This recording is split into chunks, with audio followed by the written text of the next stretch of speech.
What is up, everybody? Alright, let's see. So I'd like to point out the daily logins really need to be updated, considering like how prominent 5-star embers are now. Like, look at you get 2 4-star embers and 1 1-star ember. That is just utterly useless. And then you get a FP summon every day, so like, what's the point of this one? Like, not so good. Anyway, so the transfer from DW to whatever the hell this company is called, RNL problems, we'll go with that. But anyway, I guess that's kind of kicking in now, so that whole process has gotten going. Lasagna, that's the name of the company. Anyway, so Lost showed me that on their website they've got a bunch of job postings for FGO, so they're still hiring more people, and they're pretty much hiring most of the positions for like just content creation, like 2D artist, 3D artist, background artist. He's still looking for a UI lead. That's a little worrying. I was hoping they already got a new UI lead, but apparently not, so we still have quite a while before that gets underway. Yeah, I know, it's Nasu LNR problems as usual. But, yeah, they are hiring, so hopefully in the future that's gonna help the game out, because they definitely need more staff. I guess we go with these just because we're so low on them. Hey, TG. But yeah, I think that transfer pretty much started, so this is what it is. Probably going to be rough for a little while, though. I think in the short term, it's actually going to make FGO kind of a shit show. But I think in the long term, it's definitely got I don't know. I don't want to say it's guaranteed to be better, but I think there's a potential for the game to get a lot better. And hey, Cairo. Alright, time for Demeter. I leveled Ricky off stream, so hopefully that'll be the extra oomph we need. Yeah, they're hiring for most of their positions. But that's good. Like, I'm glad they're hiring new 2D and 3D artists, because like that's gonna have to do with animation updates and new units and new enemies and that kind of thing, and they definitely need more oomph there. Oh yeah, I guess though, their creative lead quit, but he probably was in the process of quitting quite a while ago. You know, you normally don't hear about that stuff for a while, but that does explain some of the issues. Like, really, between this transfer, some people quitting, and that kind of thing, it does explain kind of the turmoil FGO's been in recently.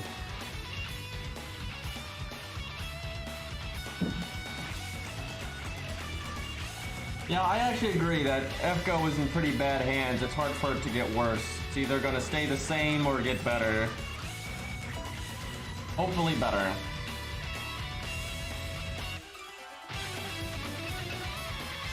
Alright. I guess we switch out Hans for Ricky Boy. The one problem we got is Ricky is only 1-1-1, which is not ideal. Now, normally, I actually think Ricky is better in the front.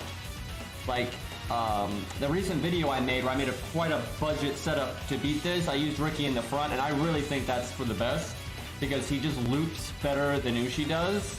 But I think I'm going to put him in the back, because I need a final punch, because Ushi's MP rank is so low. And also because his skill rank's so low, I don't think he's going to loop as well. So yeah, I think we'll go with Ricky in the back, but we can always change it if we don't like it.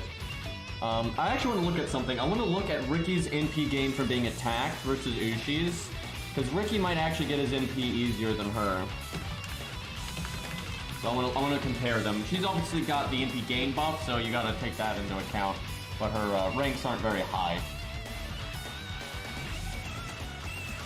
Okay, she is, I think, 3% from being attacked, and 0.87 for attacking herself. Alright, let's look at Ricky. He is 3% from being attacked, so exactly the same, and then 0.86 from attacking, so actually lower. Now, it can be higher because of his art up, but she's got the NP gain up and everything, so I guess, for this, we'll stick with Ushi. Now, where Ricky gets an advantage, though, is the fact that his NP is art and has a multi-hit count and gives him art up. That's why he loops better than she does, because when he NPs, he gets NP refund just right there. right? Where Ushi doesn't really get that. So, but for the way this setup is, I think we'll keep it in the back. And hey, Say, and yeah, I got the Super Say on an A there. And Gilius for some reason. Alright, what are we doing here?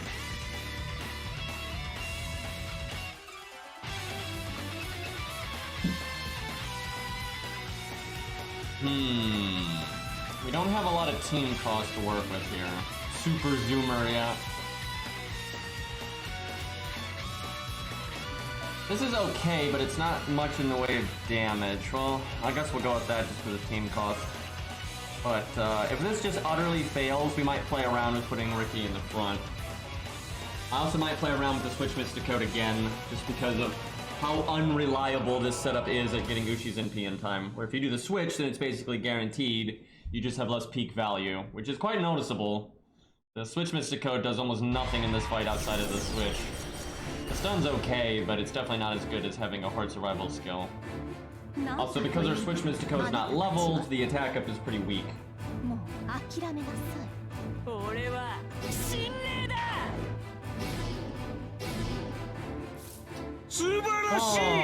what am I gonna do here? Halfway to another name change. Yeah, well, good luck. Thank you for the 14 months, though. Icy, will you ever try to revert, or are you just in an endless spiral into the abyss at this point? Okay, we got an art chain, that's good. Hopefully it's enough. Might as well have Canis do the attack down. Do that. Hopefully this is enough. It probably is if Demature doesn't crit.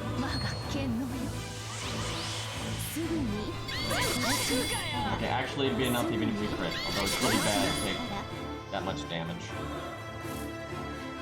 Alright, I could triple NP and that will absolutely break. I don't know if that's necessary though. I'm definitely doing that. Okay, I'm definitely doing this, no question. Let's see, so Canis does not have a damage CE and all that, but she's got more damage up, she's not counterclassing. Trying to think. I want to break, but I want to save as much damage as possible. Ushi's probably gonna do like 140 because in P2, I haven't checked if IC23 was open recently, but until until it is, my name will only get better.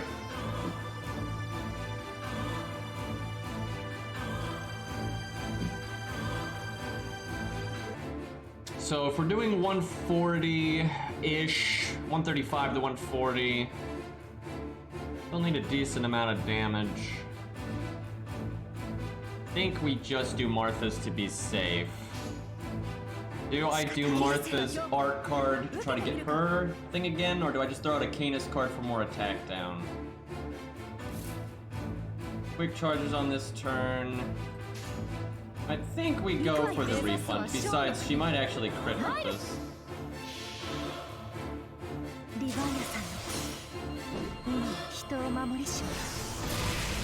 I'm so glad Martha got an animation update, by the way. Remember when she had like a bobblehead? Remember that, chat?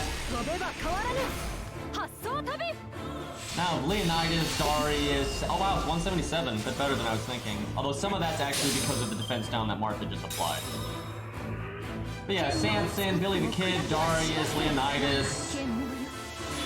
all that stuff.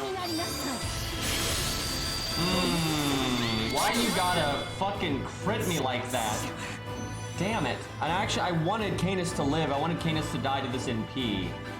Shit, shit, shit.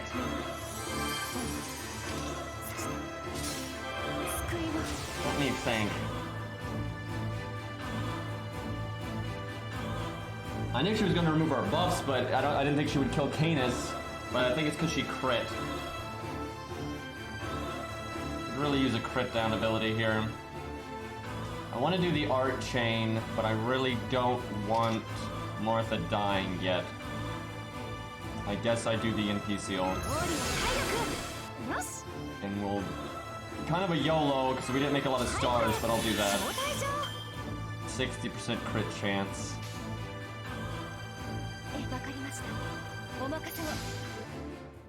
Work with me. We got a higher... There we go. It's not enough, though.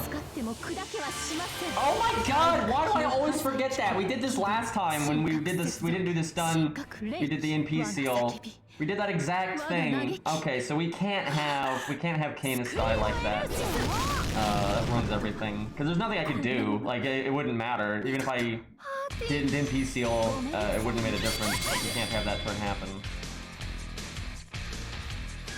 Yeah, Canis has to live. I think Canis, though, way more times than not would have lived there. I think that was absurdly bad luck that she died.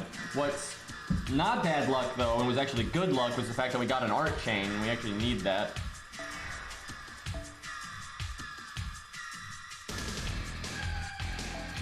We made that exact mistake yesterday. Except it was actually worse yesterday because we could have stunned instead of NP sealing, and if you stun, she doesn't have the action available to do the debuff clear. So I really messed it up yesterday, but today we're not doing the Switch Mystica.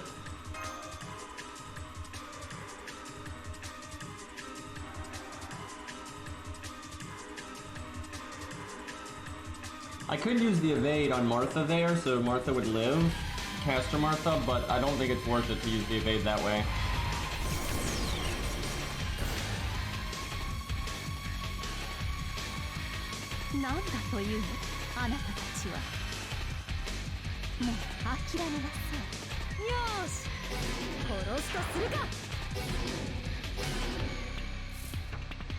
Okay, we got an art chain here. That's fine too. No Canis attack down, but we'll just deal with it.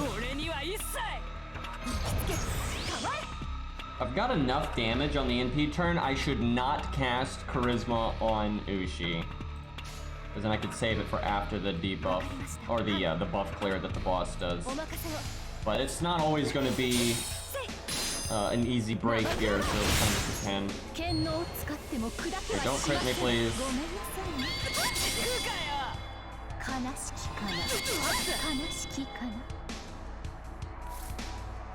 How come? Oh, it's because Canis didn't attack, that's why. Because last time Canis attacked. I was like, wait, how did Canis not get her NP? But she doesn't need it. Unless I want to do the attack down. So, we have done slightly less damage this time. And if we don't do the Charisma, we'll do even less damage still, because Martha will do less damage and Ushi will do less damage. But we did do a good chunk of overkill last time. Certainly greedy to not use the attack up, but let's see if I can get away with it. Do a little bit of science. I think I do Martha's first skill. No, she does the... that's what it is. She does the buff removal before the HP down. So doing the debuff resistance now doesn't really matter.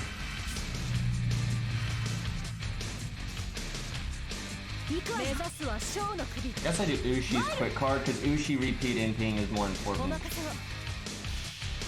Alright, kind of pushing it on damage here, but I just want to know, if this can do the damage, it's totally worth it not to do the attack up.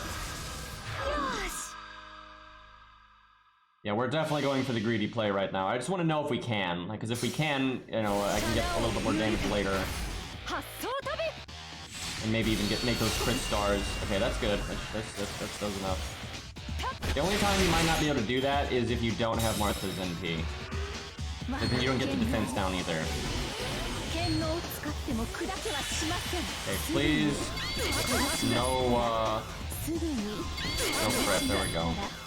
It's because of that attack up that she does there. That attack up is quite big. Okay. Martha can probably face tank. We do not have an art chain. I can crit next turn though. Is it worth it to do Canis's NP? It's less NP gain if I do that, but it's yeah, I think it's worth.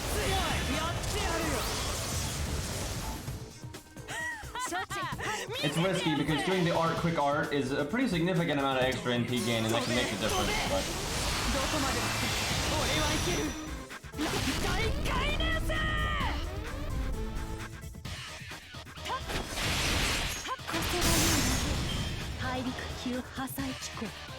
I swear though, if we end up just being slightly short of an NP this turn, then I definitely made a mistake there. Big honk.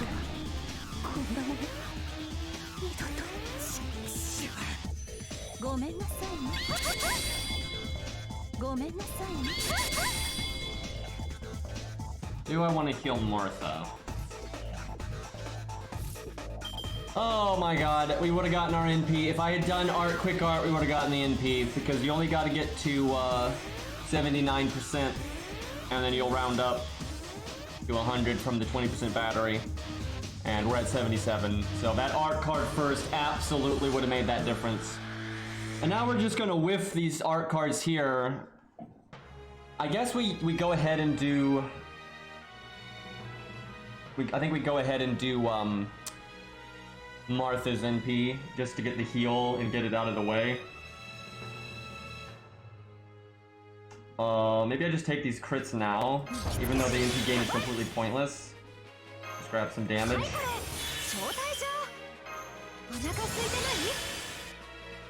The thing is, you really want to NP now, because the boss is going to put up the shield again. So NPing right here would have been so much better. Because I think we would have broke if we were at 100 instead of 97. I think we would have broken right here. But now, once she gets the shield up, I'm not sure we'll have enough. We'll see. We did a hefty amount of damage right there, though. Oh, right, the shield's next turn, right, of course. Okay, that's good. Also Martha. Yeah, the shield's next turn. That's super good. Alright, I can't do the NP seal because she's got this right now. Is it worth it to heal Ushi? It comes down to if you think you can get another Ushi NP or not. So, I don't think it's worth it because the boss is gonna quick charge into their NP. The next turn is the defense up, and the turn after that is quick charge, and that she'll be close enough then to go right into the NP. And then I'll need to do that to save Ricky, and I think Ricky's better. It's better to save Ricky than saving Ushi. Sorry to say. Now the heal, maybe I put on Martha just so Achilles doesn't show up so soon, and Martha could potentially NP again. Would that be enough health? If I got Martha to be at like 5,300. Could probably live another turn that way, and in another turn she probably can NP. That's probably worth it. That's probably more than we'd get out of the heal otherwise. Certainly hope so. Can I get away with the quick chain? I think I can.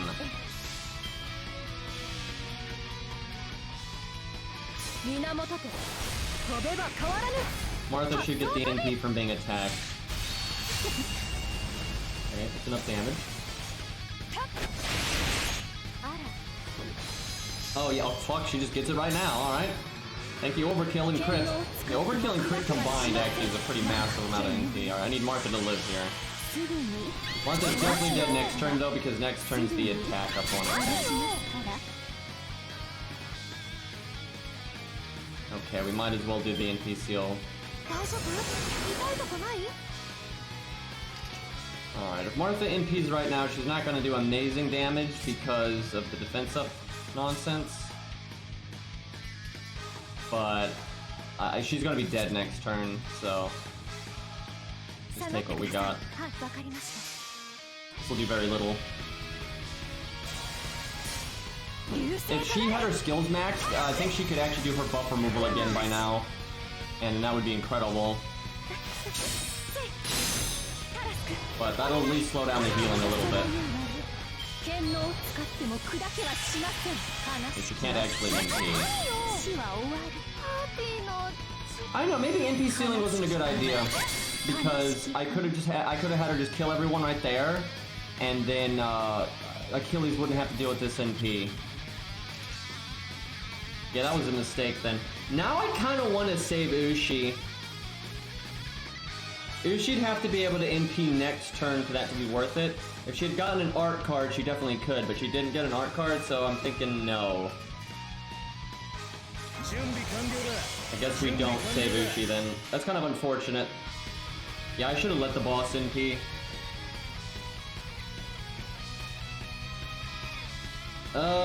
I could save Martha, because Martha absolutely can NP again.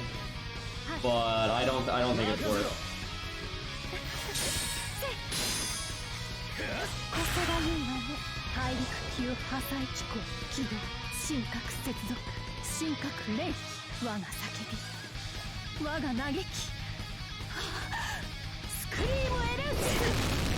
So how many coins do you got, say?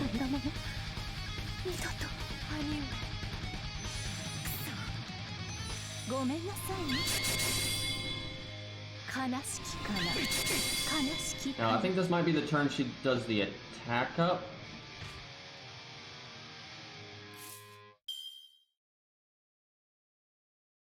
Okay, I definitely want to do that. I guess Ricky gets the attack up, not, well... Achilles has got quick. If he had crits, I think I would go with that, but he doesn't have crits. So I think I do this to get rid of the defense buff, then I do this. And I guess I do the other quick, even though I want to get Ricky in P-Game, I think I do this.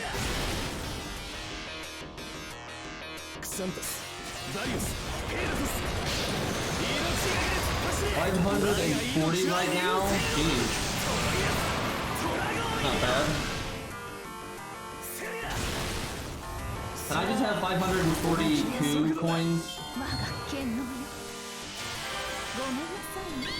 I don't know, I think we still might lose. Like, we don't have enough damage at the end. Achilles just does not do enough. I might even be better off not bringing Achilles at all and just supporting Ricky. Like, that's just, compared to the heal, it's like, that's just not really doing anything.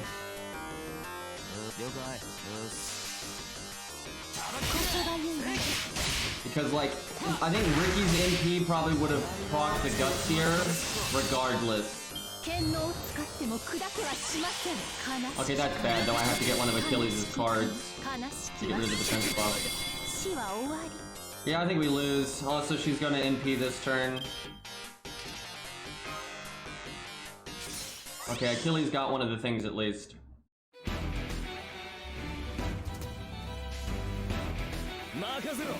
Damn, this isn't going to be great NP gain though for Ricky. Also, the guts on Achilles doesn't do anything if he's not solo, so I should get rid of that.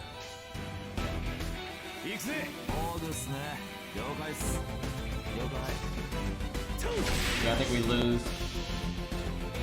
I really think I might need to cut Achilles and like bring... Honestly, Alex would be better. Ricky would be way better. But I don't know if I have what I need to actually level Alex.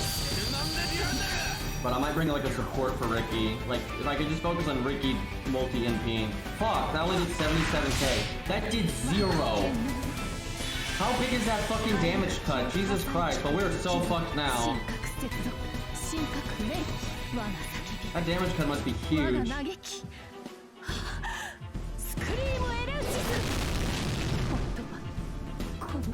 Yeah, we're not even close. So the Guts CE is completely useless if we're gonna do it that way. Achilles hasn't done a damn thing. If anything, I think he hurt us. Just because Ricky wasn't getting access to the deck. And like, Ricky doesn't have the defense removal. So yeah, I need to change this setup quite a bit. The only way we could win is if we procced Guts like right here, or we got it low enough that we could proc Guts before the NP next turn. That's not looking likely because he's gonna heal.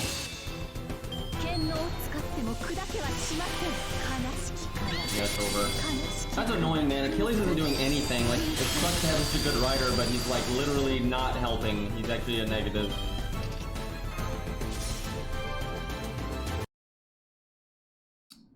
Well, I can proc the guts, but I can't really do anything after that. And I still can't make use of the attack up. I guess I do the attack up just so we definitely proc the guts and then hit the health bar after. But she comes back with like 150 and then she heals, so yeah, we're fucked. This would have been better if Ricky was the one that had the gut speed.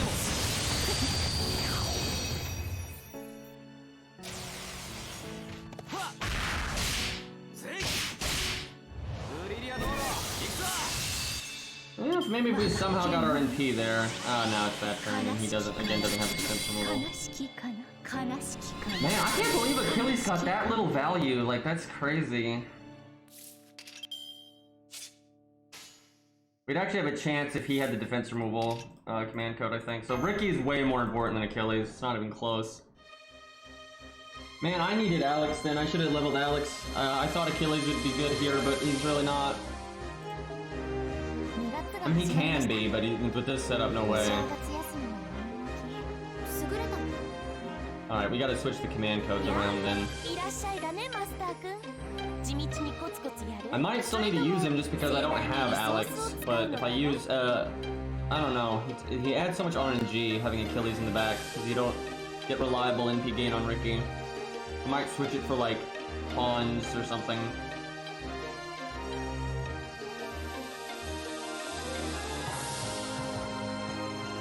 There's really no way to have Ricky use his second skill. You're not going to reliably get him low enough on health. Like at the right time. Like right there, he was never at half health until it was way too late to make a difference.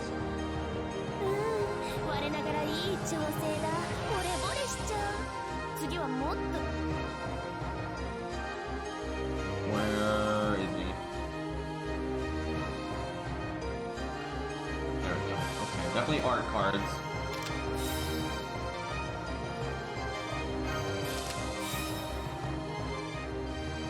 Yeah, I think we put Ricky up a space, and then we put maybe Hans behind that.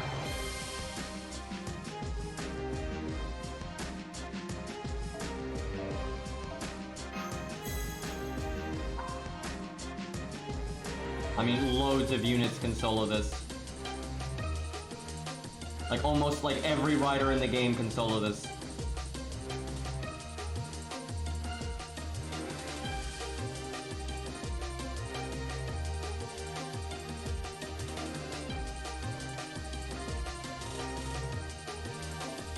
Like, people don't understand how different it is to, like, solo with a unit that's, like, 10-10-10, you know, got really specific command codes all maxed out, versus using a team of, like, scuffed stuff.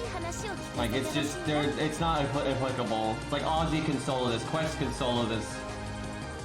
Ivan can solo this, for God's sakes. Like, it's not surprising you can solo Demeter, but just because somebody can solo it doesn't mean an account with a bunch of, you know, 4-4-4 shit.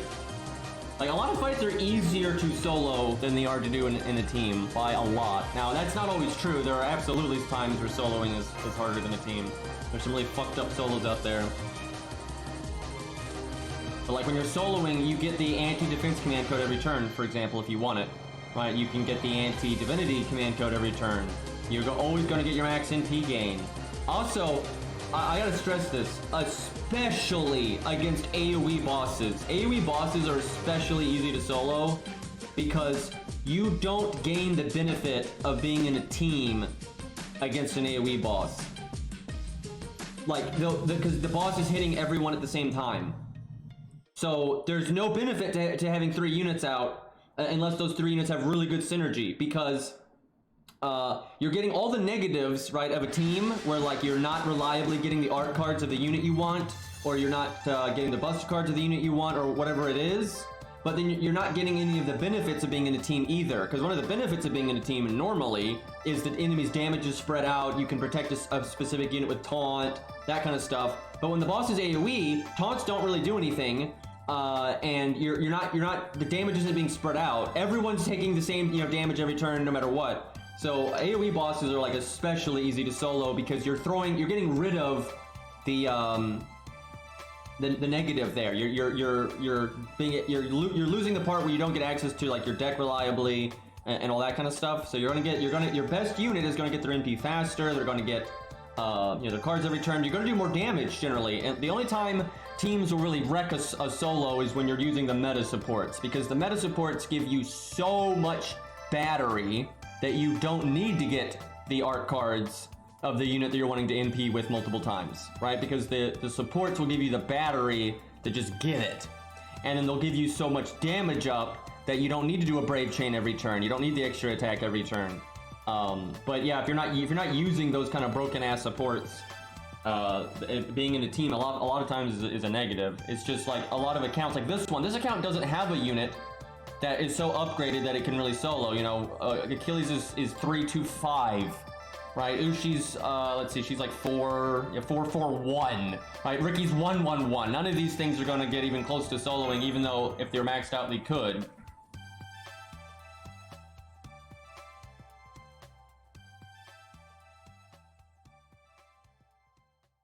Yeah, skills are huge because not only, when you upgrade them, not only do you get bigger numbers, like if you have an attack up skill, leveling it up gives it more attack up. So not only do you get that, but then the cooldown gets shorter, so you get more out of the skill each time you use it, and then you can use it more times than you could originally, and that makes a massive difference. And that's true for team play and solo. It's actually probably bigger solo. Skill ranks are such an important thing in a solo because you're the only unit, and you've got a finite amount of turns because you're not going to have healing and stuff from other units.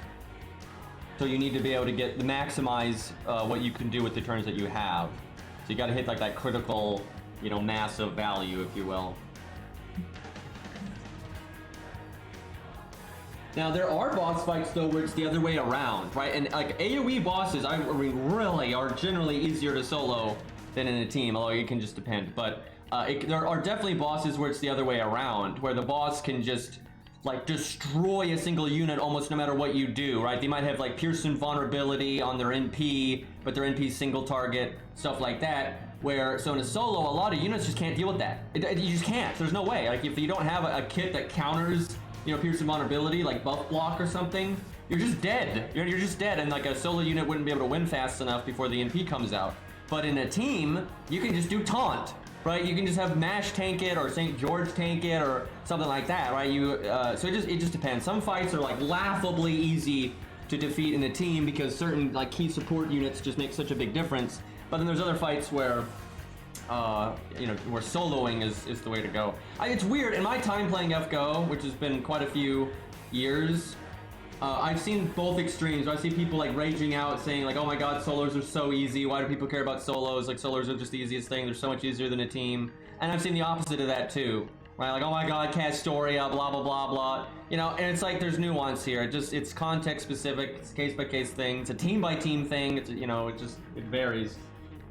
But I will say people do oftentimes oversell solos. A lot of times solos are actually really fucking easy to do, and a lot of times they can like trivialize a boss in a way where you don't actually have to deal with the boss's mechanics. Now that's not always true. Like there's plenty of times where soloing is really difficult, and you have to think outside the box and how to do it. But yeah, a lot of solos are like fucking brain dead, and there's a lot of bosses that like half the cast, as long as they're upgraded properly and it's got the right craft essence and stuff like that, can like all solo it. Like Guadia, so many units can solo Guadia, so many units can solo Demeter. Like Enkidu can solo Demeter, and he's not even fucking counterclassing.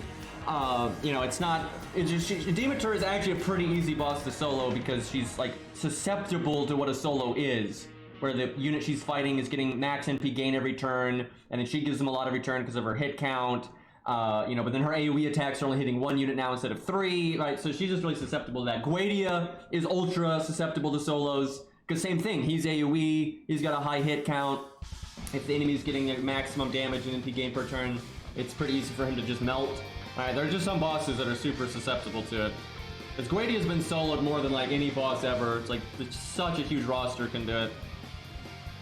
For Demeter, although a lot of people can solo it, it's not like you're the kitchen sink. The kitchen sink is not soloing Demeter, right? It's mostly like just the really good solo units that are kind of what you expect, right? All the big boys can almost all do it, and a lot of riders can do it if they're a big boy or not, and like maybe some rulers and stuff like that. but it's still a lot, right? Where you got some other boss fights out there where a decent amount of units can solo them, but it's not like I don't know, there might be like, I'm trying to think of a good example. Zenobia might not be the best example. Like, a lot of Lancers could solo Zenobia, but not like all of them, right? Like, you still had to be kind of a good solo unit. I don't know, my kitchen sink is built different, you know, always exceptions.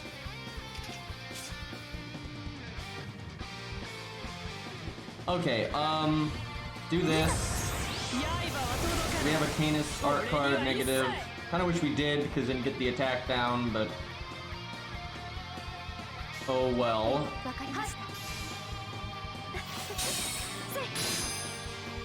Mash can solo a lot of stuff because when she gets access to her deck every turn, it's just she NPs too much, right? If she's getting 2 art cards every turn and the boss is always hitting her some max hit count, it's just way too many NPs. And so unless the boss has like buff removal or armor ignore or maybe an incredibly low hit count, they normally just can't hurt her anymore, especially with command codes, because with command codes you can get some extra survivability or extra NP gain, or both actually, and a lot of times she just gets to this point where there's no killing her. And Joan of Arc is like I've never even seen a max Joan of Arc, but I've seen like kind of good Joan of Arcs and how much they can solo. I honestly, like, I can't even imagine if you have a level 120 Joan of Arc that's 2k foed, has faux pas, that actually really matters, has faux pas, has, you know, best command codes, has the best CE, NP5, because then you get that big defense buff. If you're NP1, it's like a 5% defense buff for 3 turns, where if she's NP5, it's a 25% defense buff for 3 turns. I don't think she'd need the Yang CE. Like, I mean, sometimes sure, but like, she might, for some boss fights, she's gonna be so survivable, she doesn't need any help. But there are definitely some bosses where you're gonna want like Formal Craft, because that means you get more NP gain. And so you have a higher uptime on your NP, which means you're invulnerability more, you're defense upping more, that's a big one, you're healing more. So it depends, but if she's got the survivability part, then yeah. I think Formal Craft is almost always best for her. Because a limit break in Formal Craft is 30% more damage, because she's only going to ever click an art card.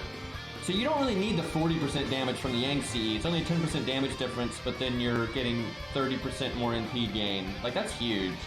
Yeah, the Burgess one sometimes, if you need the first NP really fast. And yeah, that healing could definitely add up. So she's got options. It's you know, Formal Craft, anything with NP gain, really. The Burgess one could be good. There's quite a few options out there for her. But yeah, I actually think she might be one of the best solo units in the game if she was ever that maxed out. Like, especially the faux pas. Like, the faux pas on her art cards, and if you do like limit broken Formal Craft at level 100, those art cards are going to be doing some big damage, and then you're going to have such high uptime on her defense up buff.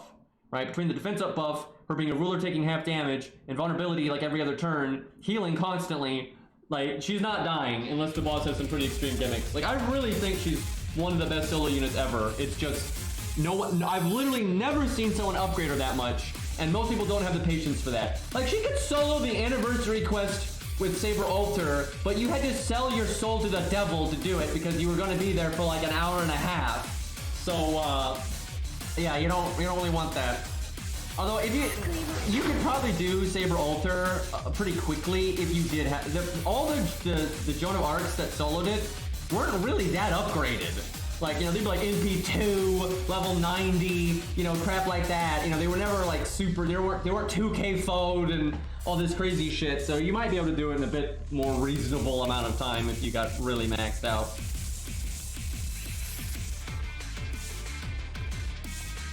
All right. We could definitely break here, from what I have seen. So we don't need the attack up. I guess we do Ushi's art card. I forgot to change the team. We still have Achilles. Fuck. Well, I hope it somehow works out. But, yeah, I completely forgot to change the team. We're using the exact same setup. It's just Ricky's got the anti-defense stuff.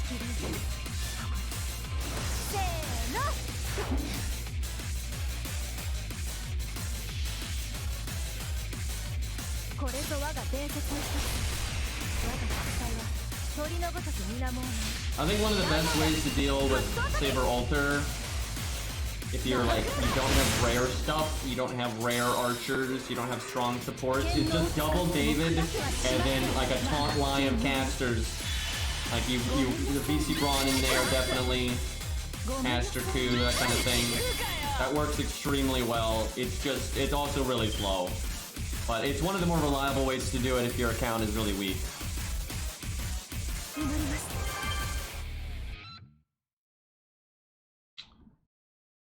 Alright, we need to do this. I wonder if I do the attack up now. No, we don't have a lot of NP gain right now. Now, on the one hand, I'd like to do Candace's attack down, but on the other hand, I'd like to get Martha NP gain as well. It's just Martha has to face tank here, so a little bit of attack down ain't bad. Is it worth it to heal Martha? You know what? I'm gonna say yes. So we'll do it like that. Yeah, I really wish I had taken Achilles off stream. I was not impressed with his performance there. Like, he just slowed Ricky down. Like, that team would have been better if there just was no Achilles and it was just Ricky coming in, because then he at least would have gotten access to the deck every turn.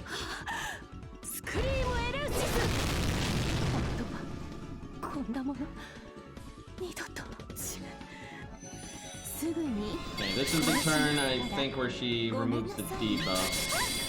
So it's good that I can NP right now, so I keep the defense downs. Woo! If I didn't heal Martha, she'd be dead. Because we healed her for 3,000, and she's under 3,000.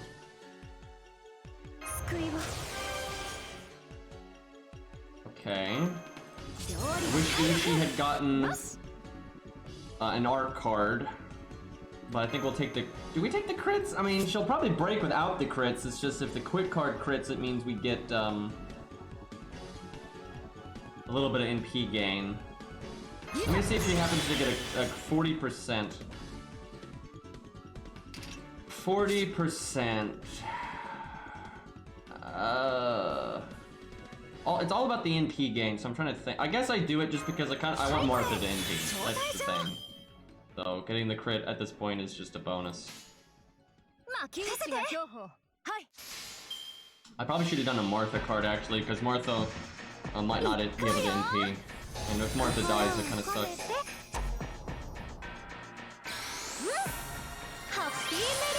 I'm not gonna lie though, Martha has not been super great here, and it's because her skill ranks are too low. If her skill ranks were higher, she could remove the defense buff twice, and that'd be amazing, but because her utility skills are at rank 1, she just can't do that.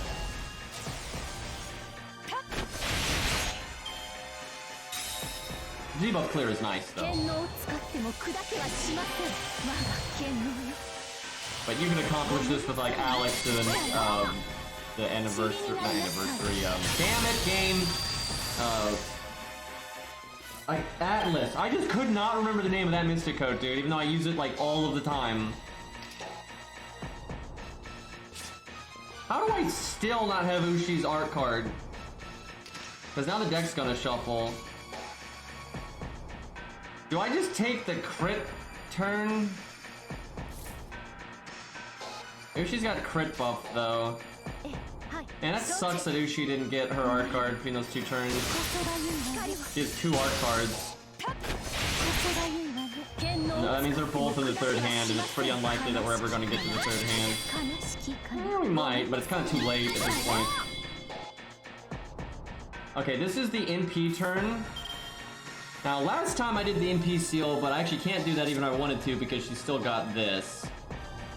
Which actually, I might as well cast it because I think you can get rid of it, yeah. I think I'm gonna save Ushi. This kind of sucks though because Ushi could have already NP'd by now, and then I wouldn't care if she died. So she could have already fucked up this health bar, but it just didn't work out. Do I do Martha then Art, or do I do the Art Chain? We're gonna do so little damage this turn. However, if I do Martha, I'm gonna do Martha's because we get the defense down. I just hope I get my NP here. God, Achilles is gonna be so shit here though.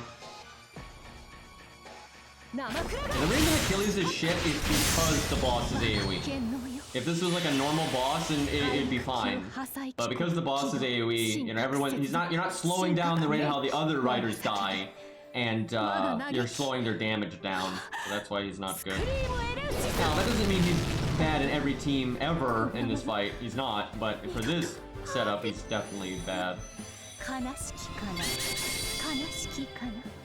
The real question though is if I have something that's better than him, like a support. I don't have Mozart, I don't have Hohenheim, I don't have Alex. Okay, what are we going to do? I'm gonna do this just for the... Not only did I not take Achilles off the team, but he still has the Gut CE, which is not particularly good if you're not the last rider. I kinda need to do Ricky's first skill just for the defense up, unfortunately. At least the charisma for Ushi is fine. Is it worth it to give the attack up to Ushi? If it means she breaks the fucking health bar, then probably. Even though she's in P2 and all that junk. Let's go for it. It might not be enough, but we'll try. Guess we go for Ricky's quick card. Come on, Ushi. You need to do like 145 or something. Yeah, in P2, Ushi. This fucking sucks, man. Oh, okay, she got it. That's good. Now, see, this is where we actually need Ricky to get super blasted so he can use his second skill, but that's not gonna happen. She is healed back up to 200,000 life, by the way. Not really a fan of that. See, Achilles sucks! Like, he's not doing anything, he's just slowing everyone down.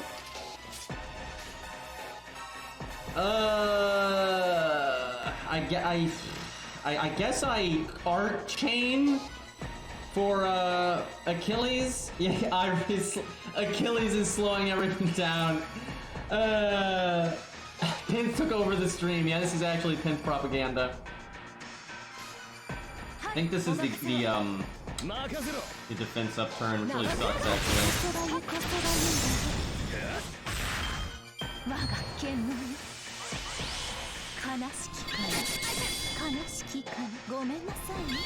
Now, if I don't NP right now, Ricky's gonna lose his attack buff. But, oh, this is so complicated. This is the quick charge turn. Oh, this sucks. I wish I could, give Ricky the survivability. Because I think Ricky's gonna die here, so he has to NP even though the boss is still gonna have damage cut, and then Ricky's not gonna have his second skill. I think we're gonna lose again! And it's mainly because I just don't have a way for Ricky to not die here. If Ricky could if I could just wait a turn and NP next turn once the damage cut's gone, we would be totally fine.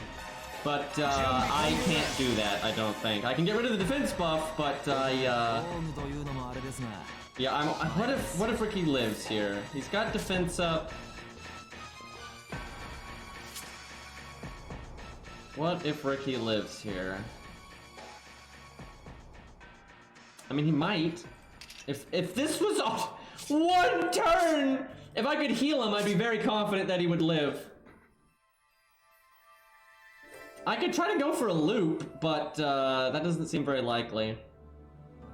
I think I wait the turn. I think I have better odds if I wait the turn. Besides, then Ricky might be at the really low life. God, she's just gonna heal that turn though. Like we did no damage. Oh, she gets the attack up this turn. That's GG. That's such bad timing. Yeah, the attack up's with the NP on this rotation. It's not always like that. That's so lame. If I had known that, I definitely would have NP'd there. Well, for once, the guts on Achilles is actually going to be useful, so that's a thing. The bad news is Achilles doesn't have the command code. How does this happen? Like, last time, Achilles died first, and Ricky lasted a long time, but Ricky didn't have the defense removal command code. And then this, when we switch the command codes, now it's the other way around, and now Achilles is lasting a long time, but he doesn't have the command codes anymore. Probably should put like one on each of them. Also, can you stop healing for a million fucking life every turn, please? Like, can we just not do that? Yeah, she's about to heal quite a lot here. You just failed an 80% crit. We're literally in a damage race right now, and you just failed an 80% crit when you had a crit up. So I think I NP even though it's basically going to do nothing. And I think I do that for the crits. This is, I don't know about that though. Like, that's really not gonna do a lot. If we could get rid of the defense buff, it would be fine, but I can't, so. This is the quick charge turn. We only get one more turn.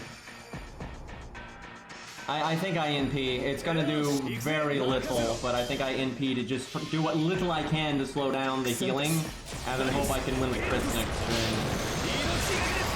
Divinity damage, yeah, that's the stuff. That is pitiful. Nice crit, by the way.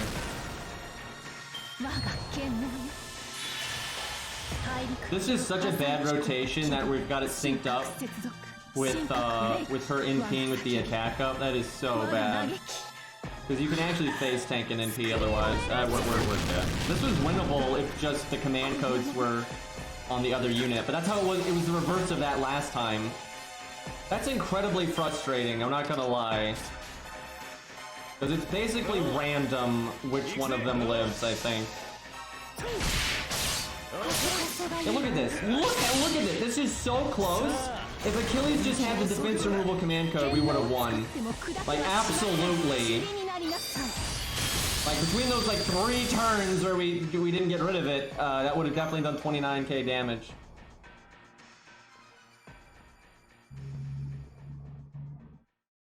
Actually, I don't know if Ricky NPing that turn would have made the difference. I don't think he would have done 29k there. He would have done, like, 15, maybe. Like, maybe. So I think I don't know, I kind of want to just cut Achilles, because I don't think he's that good here unless you get really lucky. And if you cut Achilles, then you definitely want both of these on Ricky, if he's the one that's going to be lasting at the end. But if you don't know who's going to be lasting at the end, you definitely want to split them up. Because if you're down to a solo, you only need one.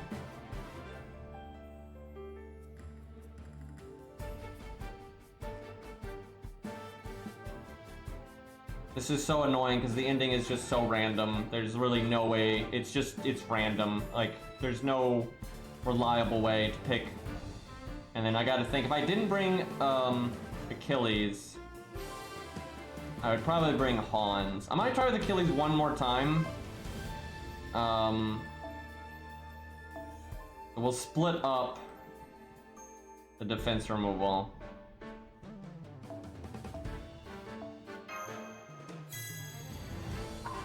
The reason though Ricky died was because I saved Uchi.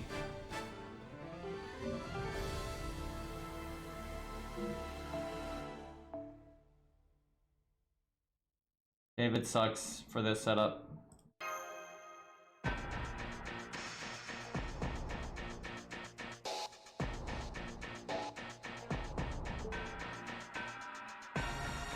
I don't really like the guts.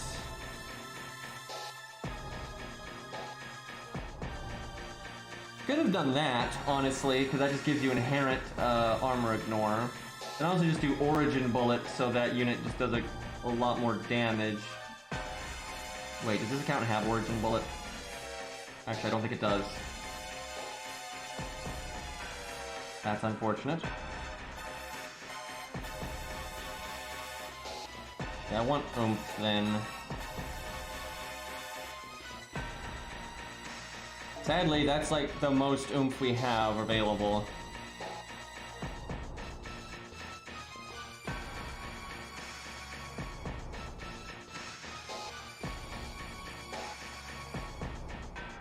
Yeah, not great, but... The thing is, that's so not great that I kind of want to not do that because Ricky's using such a bad CE. I could even give Ricky this. Because Martha's not doing that much.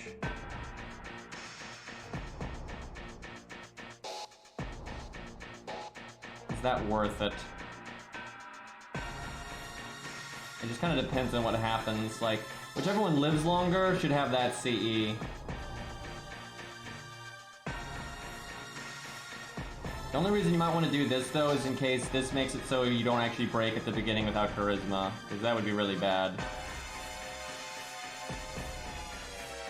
Like, that would be really, really bad if that made that much of a damage difference. I don't think it will. I really don't. Alright, we'll try it like this.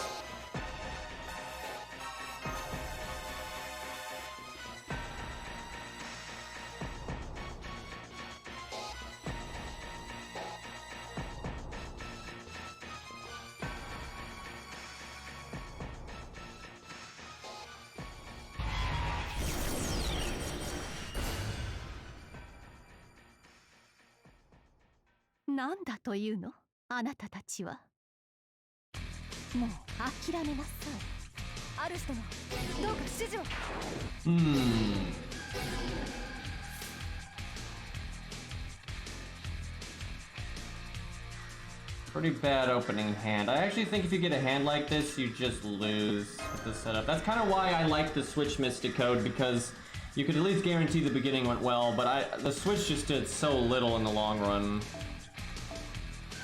Like, a hand like that I think is just death.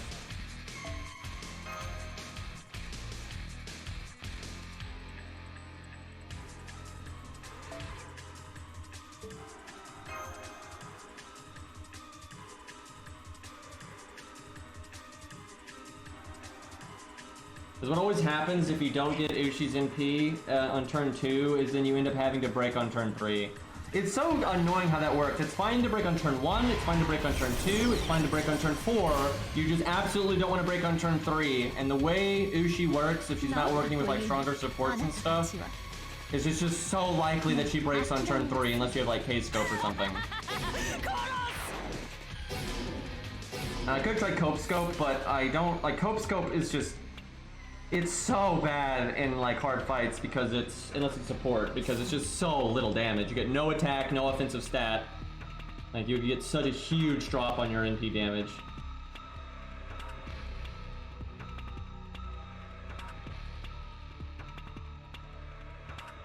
This probably doesn't work either. Yeah, like, I think if you get a hand like this, you're basically guaranteed to break on turn 3, like every time.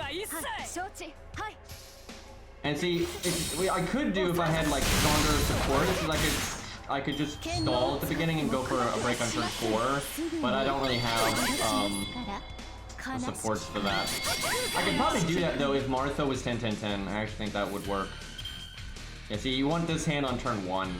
Because like I can't break here, but I get my NP here, and then I can break next turn, which is turn 3.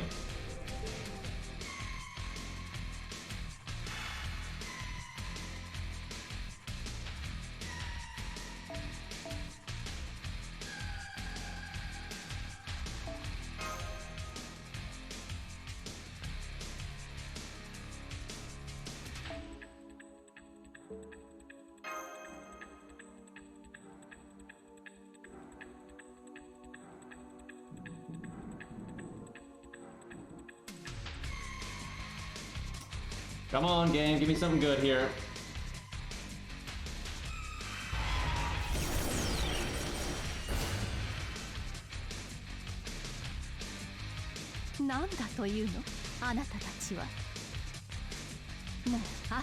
I wonder if I could get away with putting the battery on the front row. Like switching the two Marthas. Not really, because then you can't remove the defense. You could, I don't know, you could give the defense removal to Ushi, but then you're just getting the RNG of getting the cards that have the defense removal instead of the NP gain. Okay, so we're probably going to have to use Charisma early this time because Martha's not going to get her NP. Which is bad, but I mean, it's not that bad. What's sad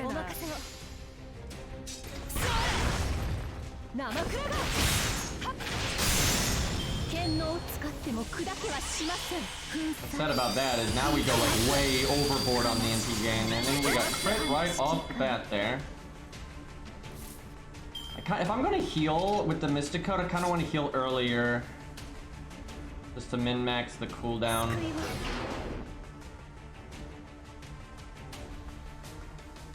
I'm gonna try healing Ushi.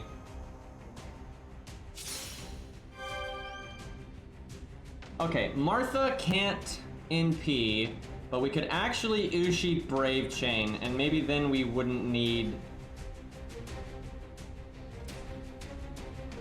We wouldn't need the Charisma. I think we should just use it to be safe. Not breaking here is an insta-loss.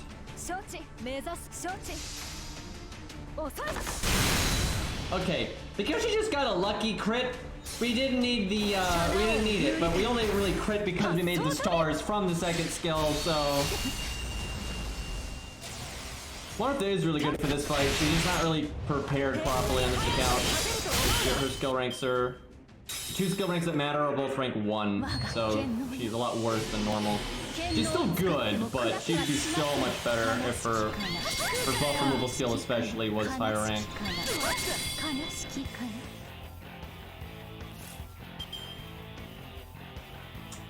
Okay. So I kind of messed up. A good chunk of the heal I gave Ushi is just getting eaten by the...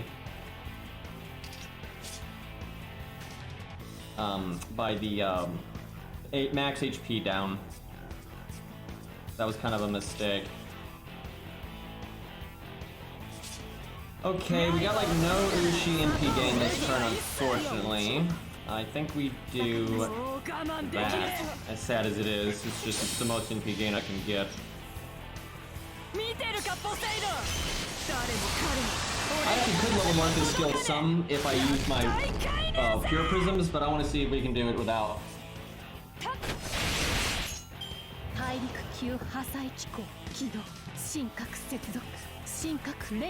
The NP2 Ushi is definitely a problem, because like earlier I definitely wouldn't have had to have used my Charisma skill there if I had the higher NP rank. And if she survives to the end, you can punch her at the end better, so... Like, Ushi's still doing well, considering she is NP2. A lot of other budget riders, if they're NP2, would be completely worthless here. But Ushi is still valuable, it's just not as valuable as she could be. So we do not have Ushi's NP, but I kinda need to do all the nonsense anyway. I lost track of what turn we're on. What is this turn? Yeah, I have no idea, I lost track. It's turn 4, so let's see. It goes defense up, battery, debuff clear, so defense up. I think this turn's defense up. So if I want an NP seal, it's okay, but I'm trying to think if that's what results in it syncing up the attack up with the NP. I have no idea. Fuck it, we'll just cast it now, and we'll pay attention. So I need to have Martha NP because I need to have the heal. Because there's a chance that other Martha lives. Really sucks that Ushi can't NP though. If Ushi could just NP right now, we'd break this health bar. I don't need to do an Ushi NP gain turn because she'll get it from being attacked, but I think I'd take the quick card anyway. 50% crit's just not enough on the buster for me to try.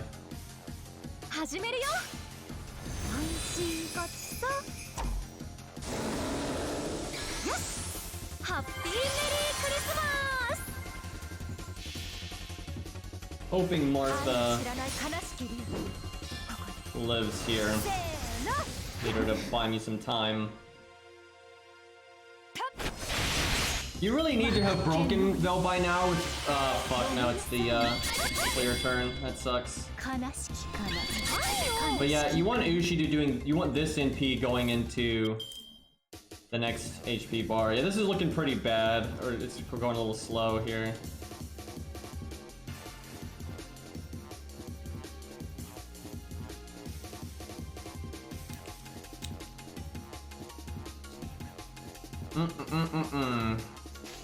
Well, we can break, we just can't do a lot else that's useful here.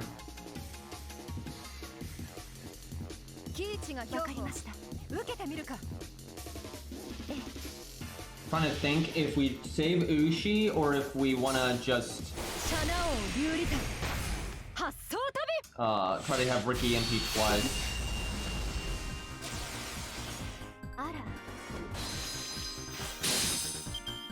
He's quickly running back and forth between the Marthas, yeah. Quick dragon. And next turn's the battery, which means she's NPing next turn. Damn it! Oh, thank God she lived. So let's look at her cooldowns. I want to see... No, actually, she'd be one turn off is coming back, so you'd have to save Martha here if you wanted her to remove the buffs again. Or do Atlas. The thing is, Atlas is actually a pretty normal thing to bring here, so if you brought Atlas, then you'd only need to be ranked 6, and then you could do it again. I don't know, man. I maybe we save Ushi, because Ushi got art cards. It's just, if you don't have an evade for Ricky, that can be really bad. If Ushi was NP5, I'd save her in a heartbeat. So because she's NP2, I'm really about it. Let's see, if she can NP next turn, it's worth it. Oh no, her anti-divinity actually wears off this turn.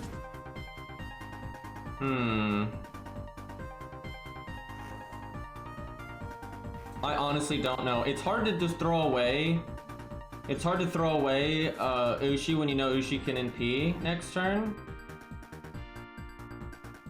It's a lot of damage. But losing the evade so Ricky doesn't have it is also really bad. The issue is for Ushi to really do well, we have to get Ricky's or Achilles' defense removal thing next turn. If they don't get it next turn, it's not really worth it for Ushi to be able to NP again. I think I let her die. Do I though? This is tough. This is really tough. This is not an easy call here. Alright, I'll save her. If it goes south this time, and if this happens again, I'll try it the other way. I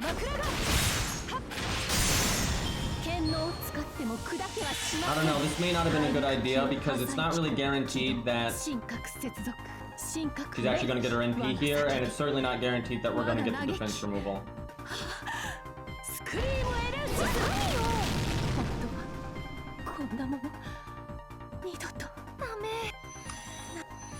So obnoxious though that our Ushi's NP2. Damn, we didn't get it, so she has to live another turn. Thankfully that was the attack up turn, so she's pretty likely to live here. Okay, we want to do the defense up on Reki, I think. Let's go ahead and do this as well. We did get the defense removal, but Ushi's not ready, unfortunately. Do I go full Ricky NP game? Yeah.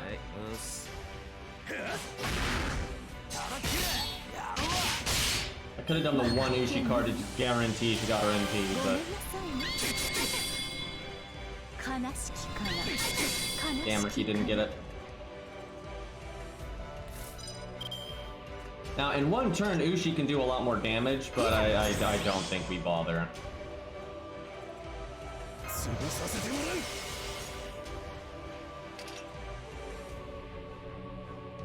Okay, overcharging Achilles is better.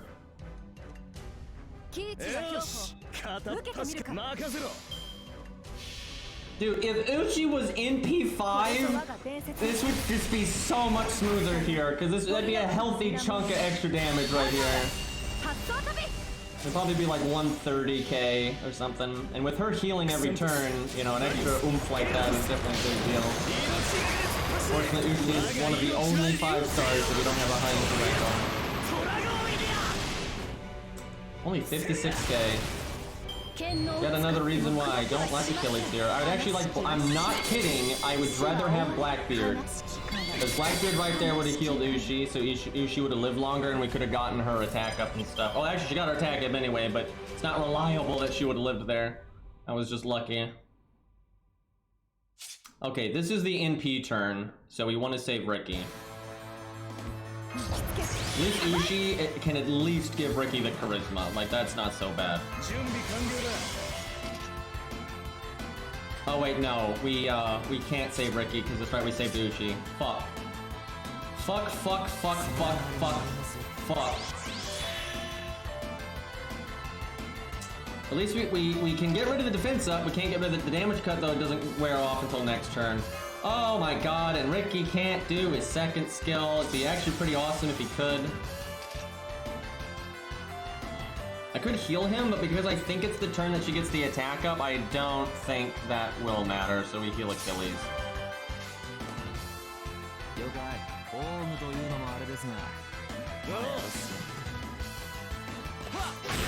At least we got rid of the defense up. At least there's that. Yeah, deja vu. This is very similar to last time. Last time we didn't get that defense removal though.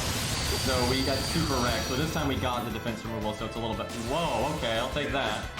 I don't know if that's a W or anything, but she's still gonna heal.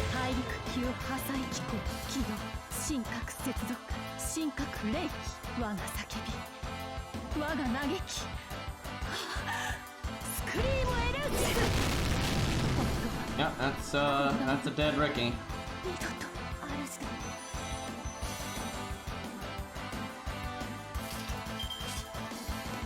Okay, definitely quick. We gotta win pretty fast here. Yeah, Achilles blocked the MP down, or the HP down. So this is almost exactly like the last run, it's just the command codes are better. So we might win this time, because this is almost exactly like last time.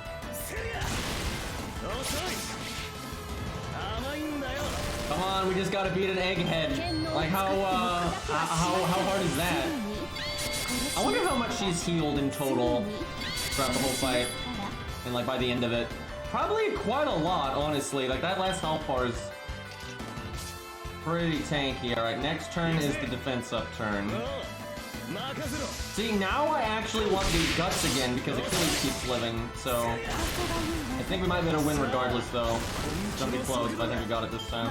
Because last time we couldn't do any damage this turn, where now we can. However, last time we actually could live one more turn, where now we can't. Oh my god, 96% game, please.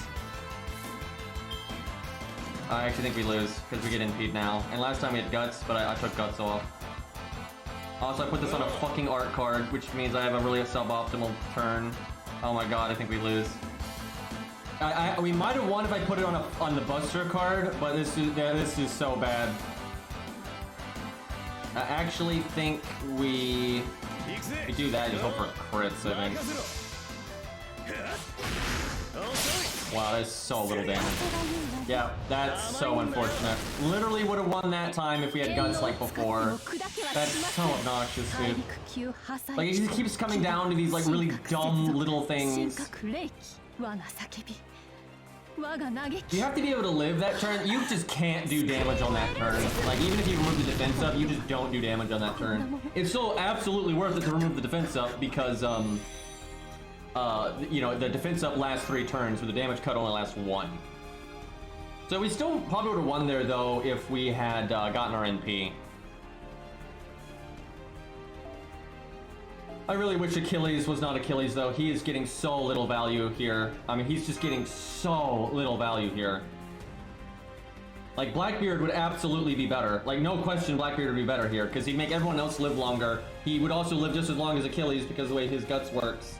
And like, because Achilles isn't doing any fucking damage, like he's doing nothing of He's just doing a little bit of damage and living. That's it, right? He's doing a little bit of damage and he's living. But he's doing so little damage that him living is not actually that useful. This account literally has no other writer. Actually, it has George. I'm not sure George would be the right call because Taunt is less effective here.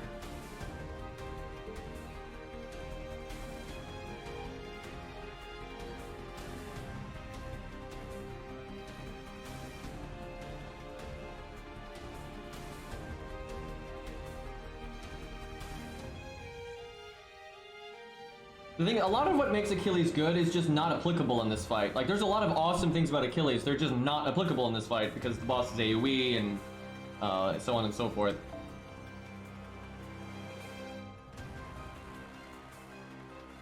George with Black Grail actually would do more damage than Achilles here, like absolutely.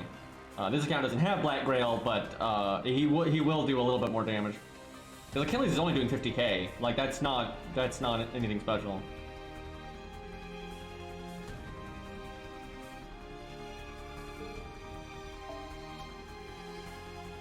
Yeah, guys, I don't know that Alex removes the defense buff. It's not like I've told you all that like 30 billion times over the last 5 years or anything.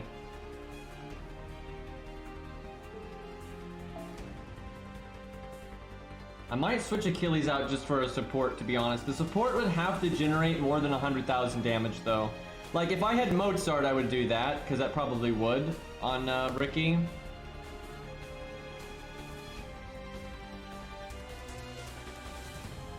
Because the problem is, I can't, if I give him guts, I have to give Ricky a kind of a shitty... The thing is, with the way it went last time, it actually wouldn't matter if I gave him a worse thing. I could also give it to Martha. Honestly, Martha's damage is pretty whatever here. Like, I could do that. That scares me a little bit, but, yeah, let's try that.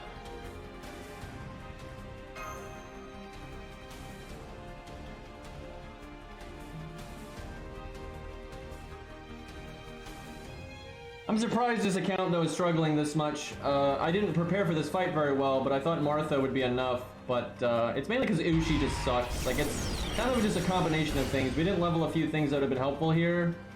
But we also just got outrageously bad luck on this account. Like, I don't think almost anyone gets to Demeter and has fucking NP2 Ushi. Like, that's dumb.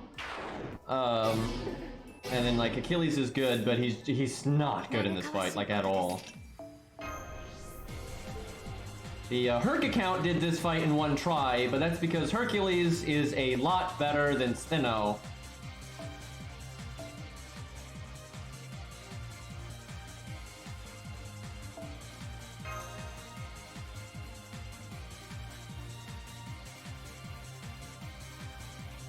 Yeah, Ku actually would be a pretty good cleanup unit here, no joke. Actually, Caster Ku, not Caster Ku, Proto Ku, if you have his third passive, gets the anti-caster thing, and that actually isn't too bad either. Now, obviously, Proto Ku doesn't live as long as Ku, clearly, but the extra damage could help.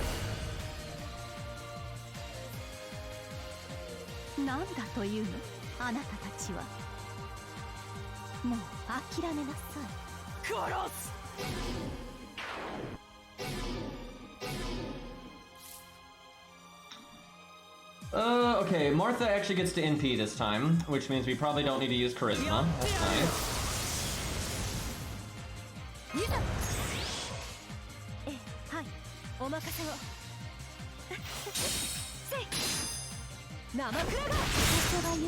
I do try to avoid using Q on my ult account, because I use them so much on my main account, but sometimes it's just the right thing to do. Like an example would be Fluffy. You know, Fluffy's not the time to be picky.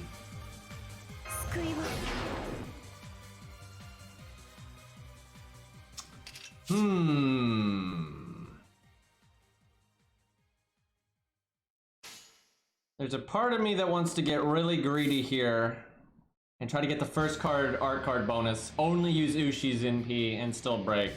I'd have to use Charisma if I did that. But that little bit of NP gain can sometimes make or break.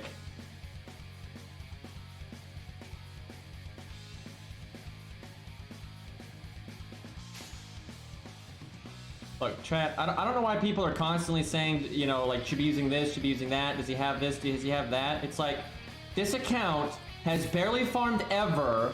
It only has, like, 10 units leveled at all, so it probably doesn't have it, right?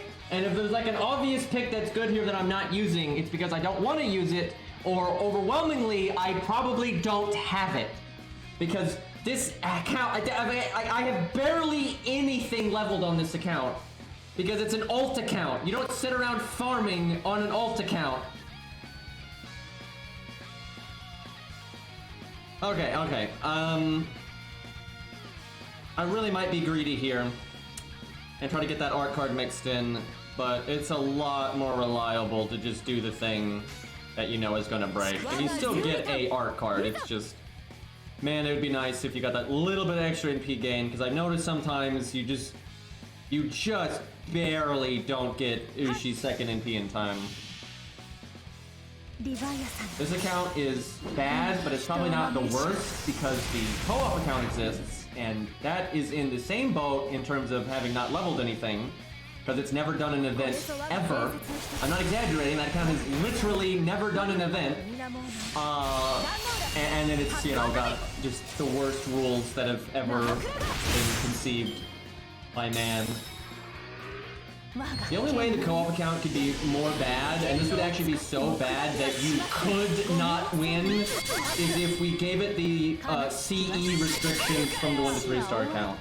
Like if you had the Garbo units, and then you could only use 1 to 3 star craft essences, you're not beating the game unless you blue cube and command spell, you know, all the time, like every hard boss fight. But yeah, that would just be the worst fucking everything, like just everything. It's so outrageously bad. Martha's about to have a bad time, as she do. Ushi, I guess, will do the Brave Chain. Do I do the Star Bomb? Yeah, I guess I do the Star Bomb now. So we never picked a Canis card. For every turn, we never picked a Canis card this entire time. All she did was stand around and then die. I'll probably get leveled eventually. It's just that those accounts don't level anything because they don't have any farming.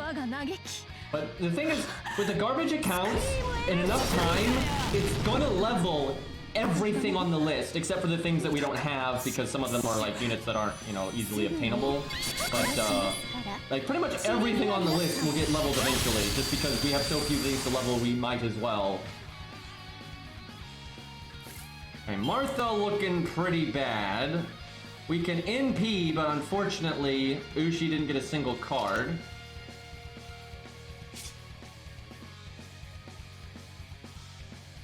I get so confused, because Demeter cycles between 4 abilities. I'm trying to remember if this is the attack up one? Because it goes defense up, it goes battery attack up, and then the debuff clear. So last time I thought it was the defense up turn here, but it wasn't. I need to really pay attention here, because this turn really matters, because you need to be in sync so you know when to do the... I think this is the debuff clear. Because I'm almost positive last time I thought it wasn't, and I did NP seal, and it didn't work. So Ushi can NP right now. God, though, I just wish Ushi had a fucking card. I'm trying to think then if I give the Star Bomb to her, or the Star Absorb to her anyway.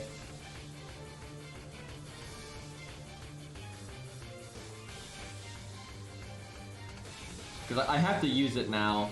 I can't wait. I guess if it only lasts the 1 turn, I guess I give it to this Martha. It does.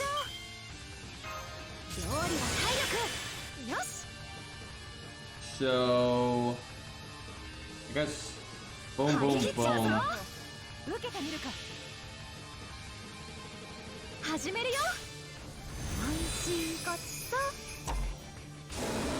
I mean, the thing is, Baldy and Billy are, Baldy and Hyde will get used. It's just not right now because there's no way we could afford to level them.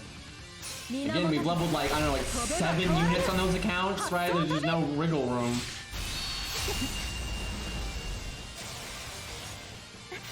Hyde will probably... I'm trying to think who is going to get used more, Hyde or Baldy? Hyde is actually worse, but he's at least in a niche that's not covered by a million other units, where Baldy is just so inferior to, like, Romulus that it's just really hard for him to fit in. So actually, I think Hyde will end up getting used more, but I guess we'll find out. Okay, now it's the defense upturn. However, I can't do the NP seal yet. So I can get her NP out of sync with the attack up if front Martha doesn't die. Because I can remove the debuff immunity with the defense down here. Is it worth it to heal Martha to keep Martha on the field and potentially until the next NP? The thing is, if she doesn't live to the next NP, then it's a terrible fucking idea. I'm gonna try it.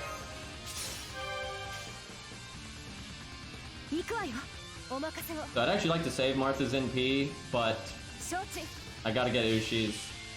I don't know though, Martha dying means you get access to the command code sooner. I'm almost leaning towards giving Ushi a bloody defense removal command code. With the way, because here lately we've been playing it where we save Ushi a lot more.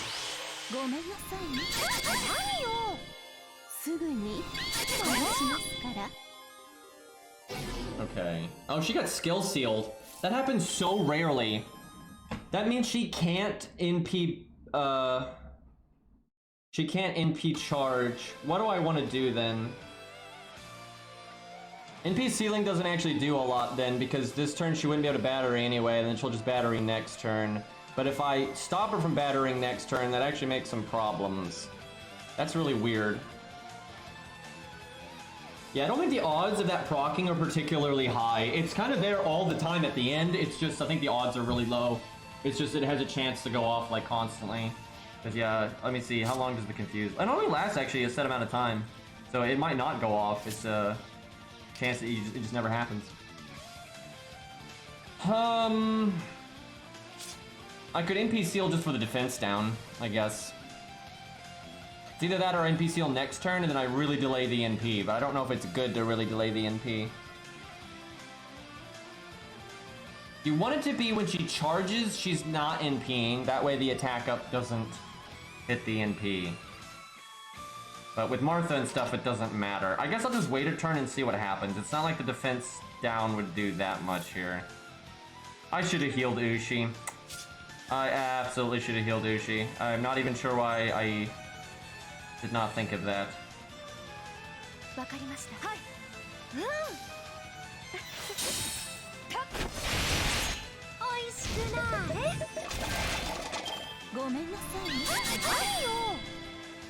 she's gonna triple attack. It's not something you generally see out of Demeter. Man, Martha could have NP'd again. That'd have been awesome. Okay, oh fuck, I should have, yeah, now she is gonna charge into NP, so I should have NP sealed just for the defense down.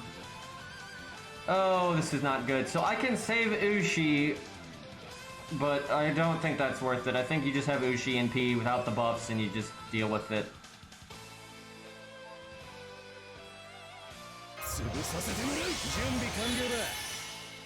So we do that to get rid of the defense buff, we do that because it's just as much damage as we can get. Yeah, healing Martha did not work out. Well, I don't know, it's kind of nice to not have Ricky on the field right now. But I could have saved, like, hell, I could have saved Christmas Martha, and then we could actually be giving the anti-divinity buff right now. Oh boy, only 100k this time.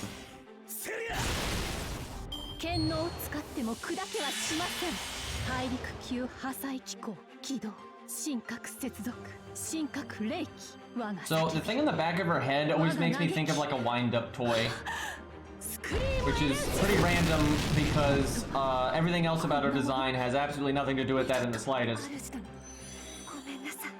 She's got a weird mecha form. Like, if you like Demeter or not, she's got a weird mecha form.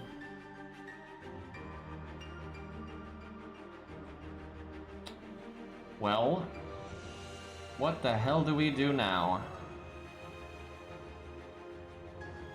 Maybe the Ricky Brave chain just to do some damage.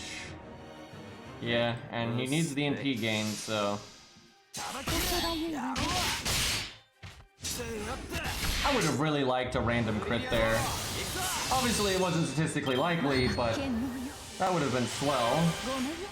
Okay, so defense up turn next. Everyone's so close to it. We're gonna lose. We're definitely gonna. Yeah, now great guys. You both got the defense removal command code when the boss doesn't have the defense buff yet, and you got all of your art cards when you're at 90% NP anyway. If you'd gotten them last turn, you could have NP'd right now. That would have been so much better if we'd gotten those last turn. I just think as simple as that, I think we're gonna lose because of that. Because it's coming down to just like that one turn of value, and this makes us whiff by one turn. So I actually think that is going to make us lose. Now the deck is gonna shuffle, so at least we have a chance at getting our defense removals again. The thing is, just like getting NP on that turn means nothing. I mean, it means literally nothing. We're getting it last turn would have meant all of this gain that we're getting right now would be going towards our next NPs, right? So that's why I'm pretty positive this is a loss. And see, this is just so bad. How come the second I give Achilles the Gut CE, it goes back to this? Have y'all noticed this? Every time Achilles had the Gut CE, Ushi's dead because I didn't use the evade on her. And then, like, we're gonna evade Ricky, so then Achilles dies, so the Guts doesn't do anything, right? But then every time he doesn't have the Guts CE, it goes down to an Achilles solo where the Guts matters a lot. That's super stupid. That's because I healed. That's because I healed Martha. Is why.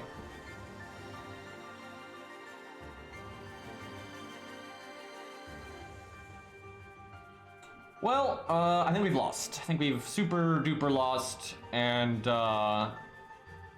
not sure there's... I wonder if I save Achilles just because it's so bad if we have the Guts and we do it the other way around and all that.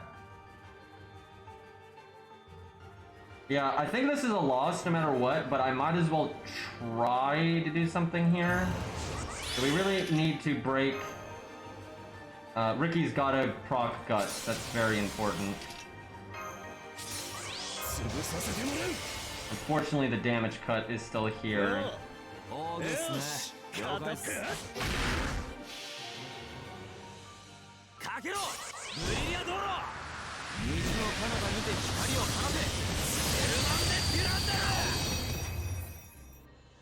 Okay, he did get the Guts, so that's something. I think we definitely made the right call there by giving evade to Achilles, because this is just so bad. The way Guts works the other way around. It really sucks though, because you can get so much more out of Ricky than just that. And he's doing so much more damage than Achilles. It's just, you know, Achilles has the Guts, so. Maybe I should give Ricky the Guts or something though. Because if Ricky gets a second NP, we win super easy. It's just we're never able to do that.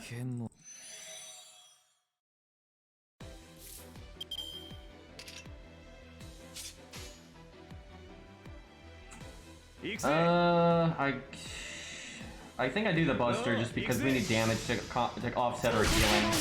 And it has a 40%. Okay, that's lucky as hell.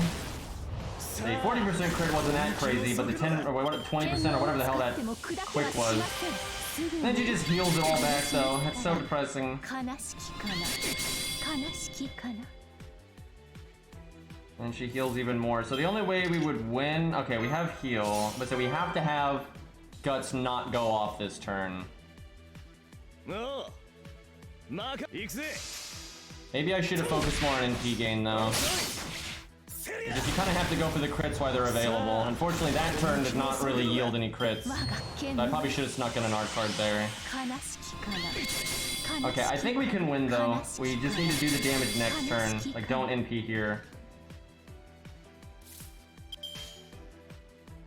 So we're not gonna do damage here anyway, so we'll just get rid of the defense buff.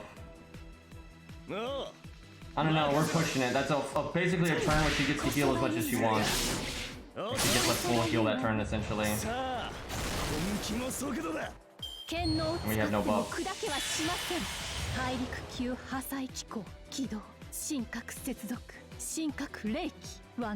Man, they really do need to add Demeter and Aphrodite and Zeus and stuff. Like, they got really cool designs, and yeah, they already got the voice actors, they already got sprite sheets, like they already did so much stuff with them. Oh, we actually super win now because she has to cast the skill, so she only gets to attack twice, which means she can't get through this, which means we get another turn. I'll fucking take it. She's probably just dead here anyway. So the main thing that made that better was just evading Achilles. That worked out.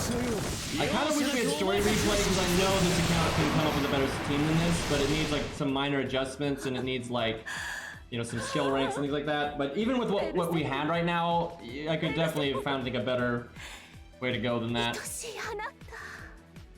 And this account was so scuffed though, that was way harder than I thought it would be. You can see though how Ricky really is better than Achilles there though. If you get Ricky to NP twice, like the damage difference is huge. Okay, well that's one of the hardest bosses down, so shouldn't be too bad moving forward. Although Zeus will be hard as well. Zeus will be really hard. How is the co-op account going to do this boss? By having their units be significantly less scuffed than what we're using right here. I mean, literally not a single unit there was 10-10-10. So we're going to have like a 10-10-10 Alex, 10-10-10 Bart. I don't know if we'll use Bart though, but definitely 10-10-10 Alex. Alex will make it a lot easier. Also, the co-op accounts have the anti-divinity CE. So probably Alex with the anti-divinity CE, I would think. The anti-divinity CE in that fight's actually really good. Like that's a huge damage boost. It's gonna be hard though. Like that's not gonna be an easy fight. But I actually think we're more set up to deal with casters than almost any other boss type in the long run. Just because Origin Bullet exists. You know, Alex is really good. Stuff like that. So although Demeter's hard, she is definitely a class that's more up those accounts' alley. Also, we're allowed to grail. We're allowed to grail because like we weren't using any grailed units there, but we're allowed to grail on the garbage account, and like Alex will probably be like level 80 at least. So yeah, I'm not that worried about it, to be honest. Yeah, if we get the Yuri pirates, then we're super set in that fight. But I'm definitely not counting on that. And I think we can win without. I think it's doable without. Well, it's just a matter of being prepared.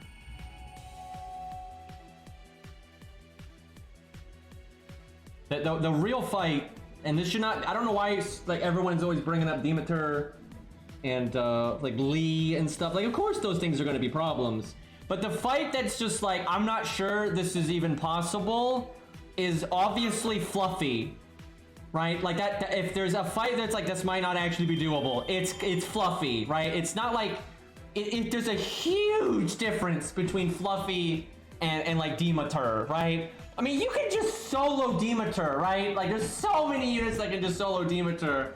That Fluffy, not like that at all. Yeah, I fear the fluff, the floof. Like that I have absolutely no idea how that's going to be possible, right? I mean, there's a reason why we're hell bent on level 120 Billy, because that is the most applicable DPS we have. So. That's not going to be enough, by the way. Like, I don't think that's going to do the job.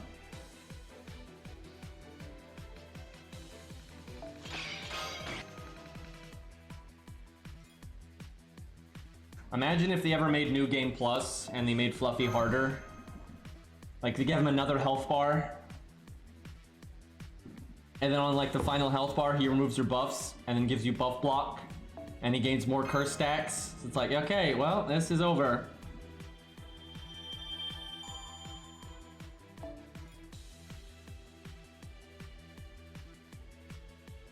Yeah, Hex was, when you look up the garbage command, Hex was very accurate with what he put in the bottom right corner.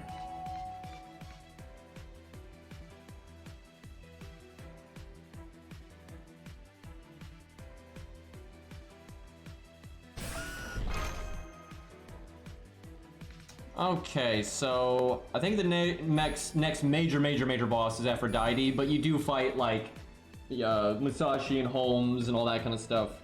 But the next like big boy one is, I'm pretty sure, Aphrodite. Which will be incredibly easy if we take advantage of the support system and just summon Enkidu. But it'll be pretty hard if we actually don't do that, so we'll see. I'll probably start off summoning something pretty weak and then kind of go from there. You and Horsebindo will obviously be hard just because it's not a joke fight or anything, but I mean we've got Anastasia, so I don't think it'll be too bad. I mean it'll be bad, right? I mean none of the fights later on in the account's life, or none of them are going to be like, oh, easy, right? They're all going to require trial and error and some luck and that kind of thing, but also a lot of it just comes down to how prepared we are, and that's why I was so unhappy with us fighting Gwaine so soon. I didn't want to fight him that soon because Gwaine was just RNG. Both Kairo's setup and mine were, because they were very similar setups. It was just RNG. I mean, and they were both very luck dependent. And I'm quite confident that we could have beaten Gwaine with significantly less luck than that if we had just waited a little bit and gotten a couple of more units prepared and like gotten the skill ranks a bit more sorted and stuff. You know, I don't really want to be doing like every hard fights, you know, just through pure RNG like that. That kind of defeats the purpose and it's not enjoyable that way. Okay, so this is something. Now, literally none of these stages are just straight fillers, so let's not be too stupid here. I actually wouldn't mind using Caesar. I've got a Grailed one on one of my accounts, but I don't think I have that added on this one. What do we want to use? Got my phone up with my other account here.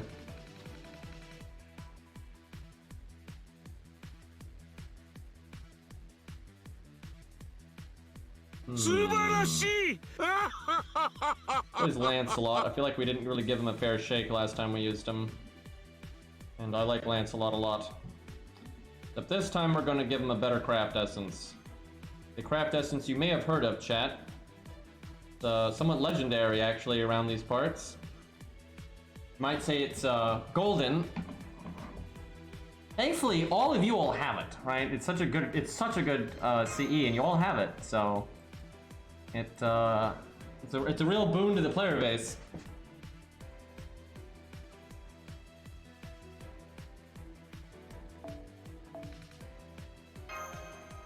I don't have it. One of these days. One of these days.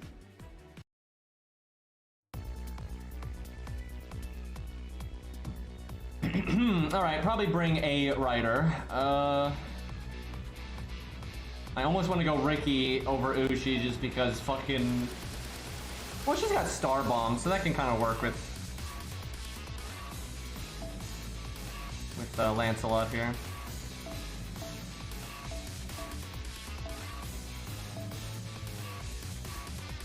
Hans DPS. That's the good shit right there.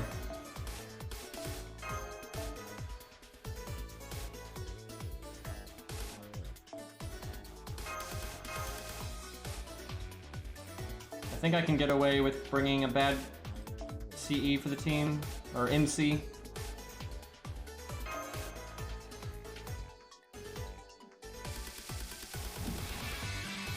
Golden Sumo is for boomers, and by boomer you mean like boomers from Gears of War, which were dudes with rocket launchers, because, you know, Golden Sumo is so good that it's like a rocket launcher, you see. You just blow up all your competition.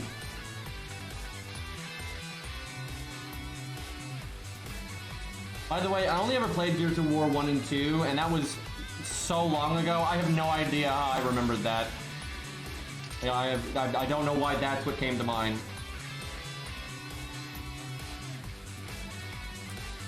Okay, this is actually the only enemies on the entire stage. I really need to level.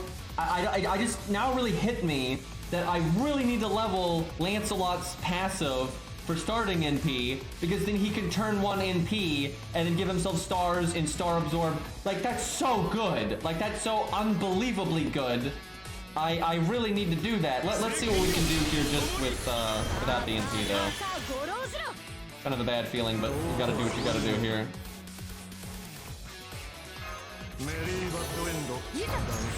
To do this for the crit buff.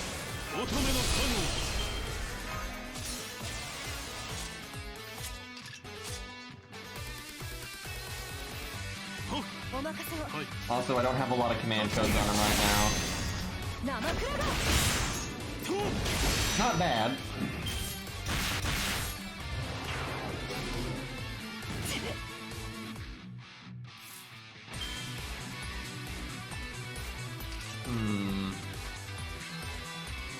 Feels like a waste NP when it only has 80k.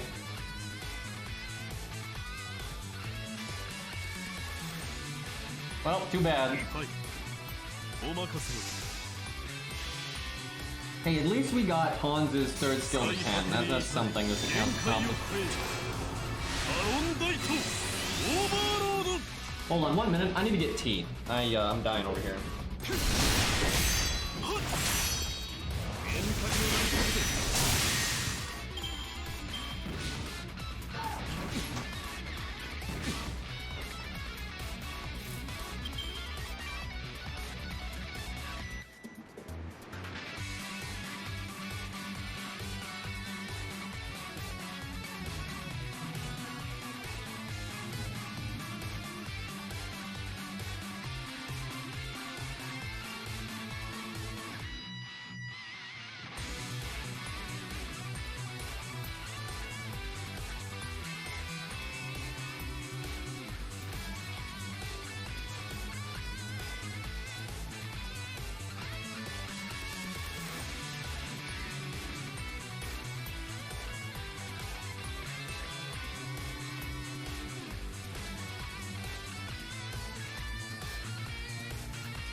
Alright, I'm back. I'm gonna have to go AFK again in a second though to grab my tea.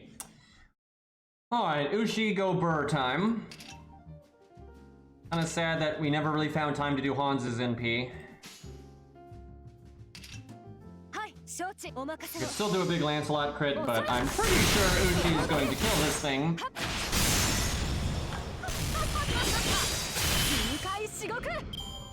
Ushi over there doing like a evil villain laugh. Ushi has absolutely no buffs, but she has a quick chain with crits. Let's see vanilla NP2 Ushi damage. Actually, this is not vanilla because the enemy has damage cut. Got a little purple passive there, it gives him a small damage cut. It's not that big, but... Wow, she didn't kill. I wonder if we would have killed though if it wasn't for the damage cut. Because it applied to all 4 attacks. Kind of depends on how much it is. If it's 1,000, like over 1,000, then maybe. But if it's only like 500 or 100 or 200, because I'm thinking it's like 200 or something, then it wouldn't have killed regardless.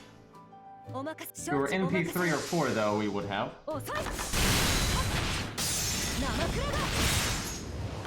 that purple thing gives them a slight damage boost and a slight damage cut.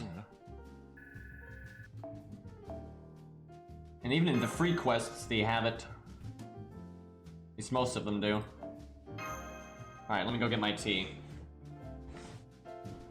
Yeah, let's get Zeus versus Armstrong.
Okay.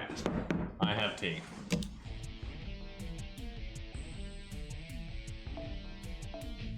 Just, Lancer. You know what? More Lancelot.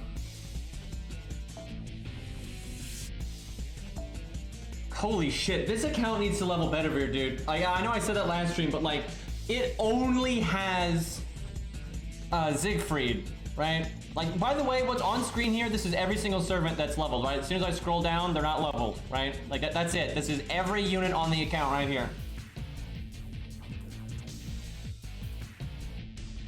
And we actually went out of our way not to pick, like, some of the smartest things. Like, normally I would level 100 face instead of Kojiro.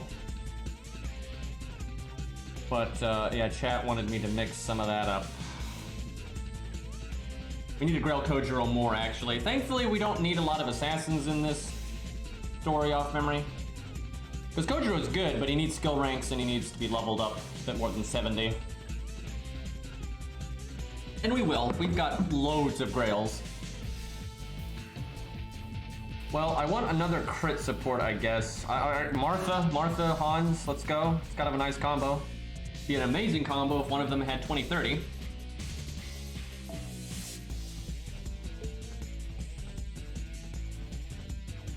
Who needs Bond? Probably someone that I might level up later.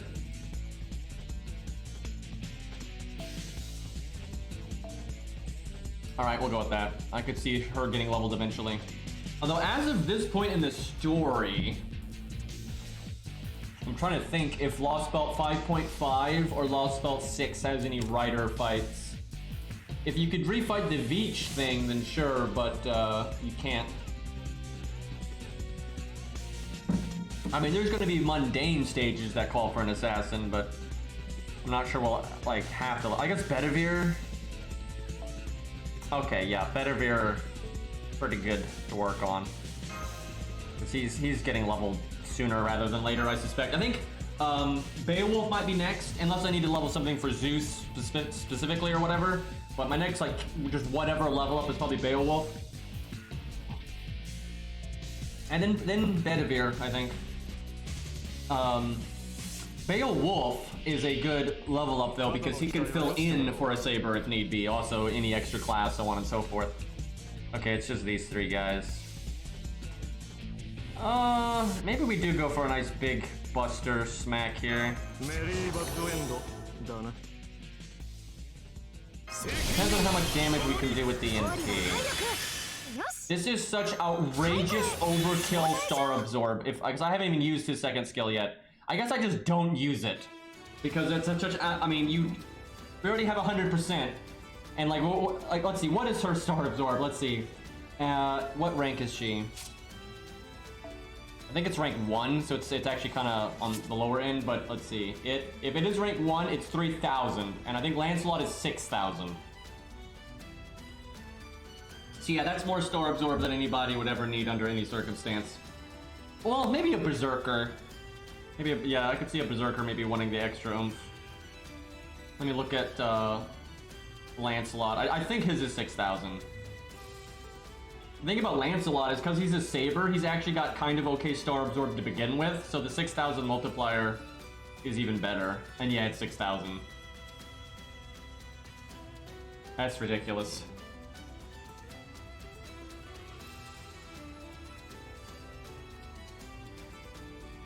Always a good emote, Gambler.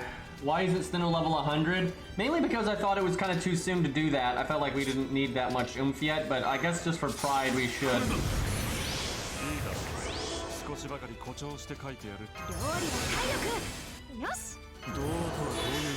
Alright, we will NP the one... Maybe we do Martha's NP, just for the attack up. Yeah, let's see what happens here.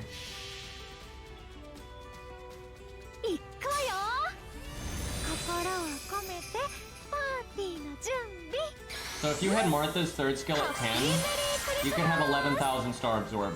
Now, hers only lasts the one turn, where his is 3, but still.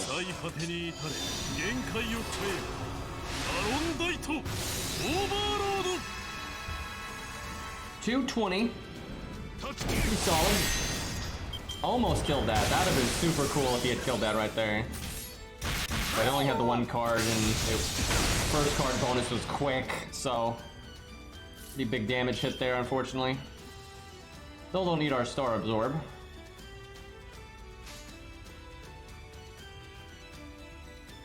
I don't think he'll do 71k there. If it was a Buster card, sure. Well, let's find out. Yeah, no, I didn't think so. I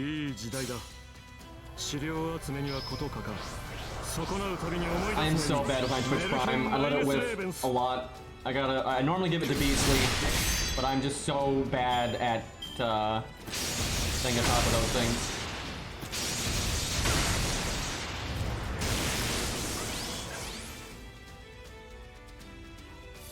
Star Absorb stack. They stack. You can have more than one.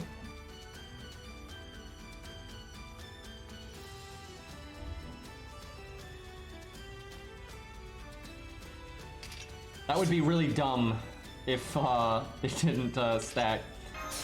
Wouldn't put it past FGO though, let's be honest. So what I should have done there was done the Star Absorb and not done the Star Bomb and then done Star Bomb next turn, but I think we're going to be fine. I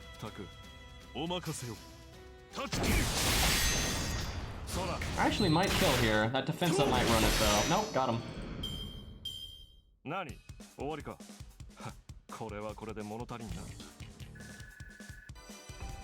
Gambler, I swear, I hope someday, like, you know, an Elden Ring when you're riding the horse, or like we're playing a racing game, or just, you know, unexpected Mario Kart section in a video game, and things are getting out of control. We need that emote then, right? That's like, that's such a perfect time to use it. We need that in the Monka steering wheel one.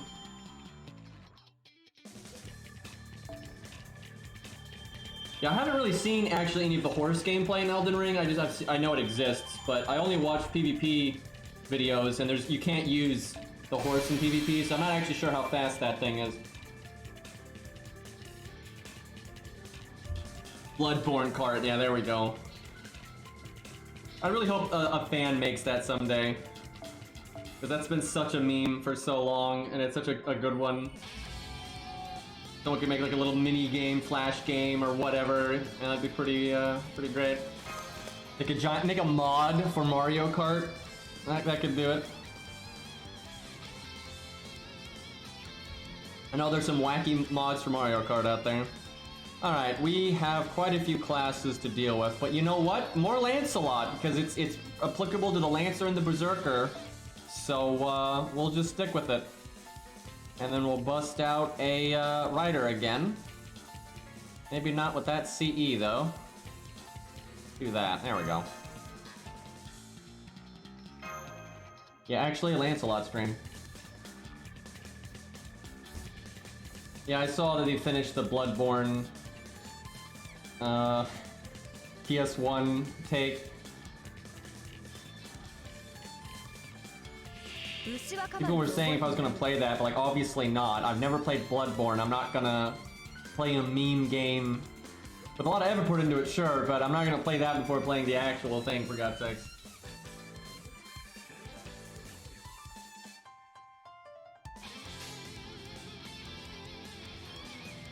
Is that Cave Story? I feel like I'm just being reminded of, I don't even know what any of the characters in Cave Story look like by hand, but that emote just reminds me of Cave Story. But I feel like that's just a coincidence. They already made Bloodborne Court? I'll have to look. Alright, I wish Ushi actually got cards here.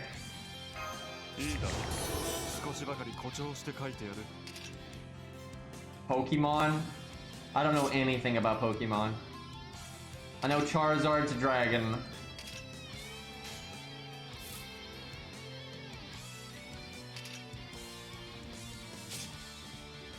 You know what? We'll fire some stuff off here.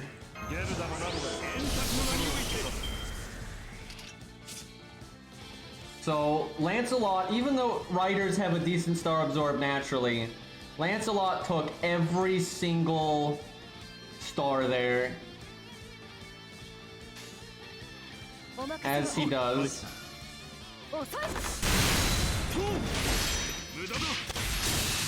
Is Charizard seriously not considered a dragon type? Like, I don't even know what the types are, but is he not actually a dragon?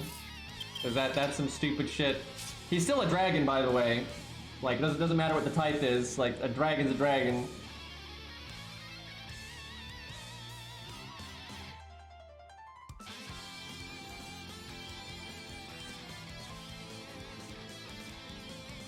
Fire and flying. You know what that sounds like? Something that has fire and flies would be a dragon.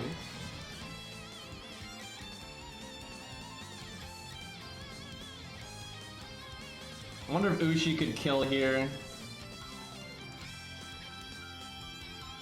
Let's see. Do this.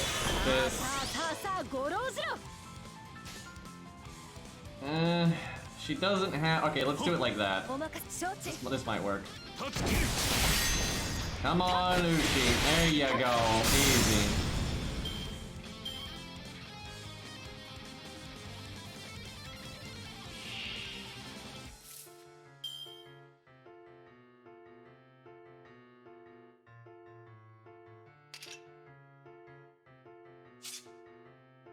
I mean, it literally, like, the type is not gonna just define, you know, what something is, you know? Like, a dragon is a made-up concept anyway, but flying lizards that shoot fire, that's a dragon.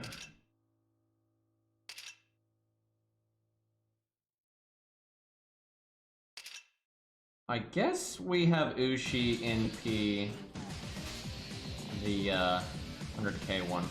Or the no god, the Chimera, Jesus. Out of throw, by the way.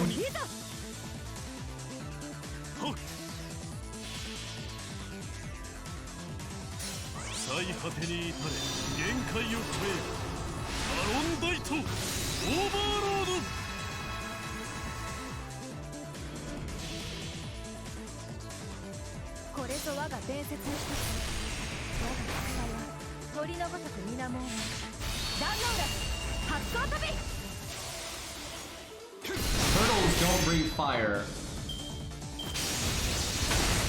That's a fairly specific ability, by the way. Also, you know, there are other things that breathe fire in fantasy, but then they're not lizard, like, and they don't fly.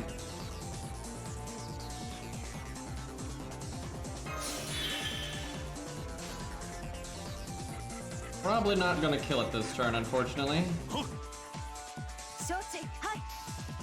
You want to talk about a fucked up fantasy creature, though? Cockatrice. Who the hell made that? And that's been around for a long time. Like that's not a new thing. That's an old as fuck folklore creature, and that is just the stupidest fucking. Like, dude, I've seen like. I think Berserk, right? Berserk has a cockatrice in it, right? You know, Dragon's Dogma, and you'll see like serious things, right? Like serious manga, movies, whatever, video games from time to time that'll use the cockatrice, and you know, it's not a meme, it's played purely seriously, but it's like a giant death rooster, and I'm like, I cannot take this seriously, right? Like, there are some creatures in the world that are just inherently not badass. Now, I'm not saying they can't be terrifying, you know, you got Legend of Zelda over there, but they're not badass at all. There's no world where a fucking rooster is a badass. I'm sorry, this just is not. It's rules of nature. I mean, chickens basically are dinosaurs, they're just smaller.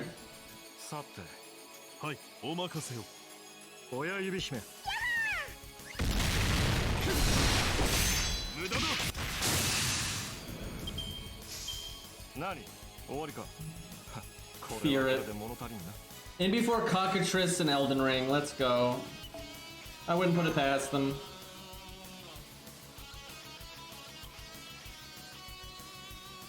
I do not approve of this chicken slander. What, are you gonna ride a chicken into battle? Lonely?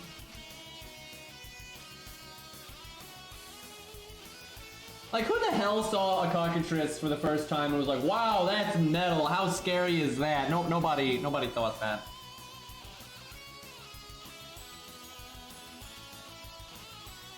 Technically, caster is the best normal class for this. I have access easily to a Babbage. Not really, I'd have to log onto my ult account.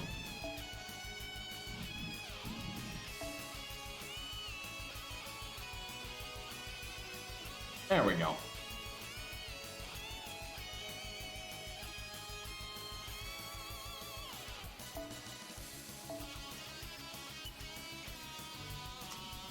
Might want to wise up my back row a little bit in case of emergency. So this, right, chat? Right? No. Absolutely not. Not on your fucking life. Actually, on a very rare occasion, that combo can be kinda good, but very rare.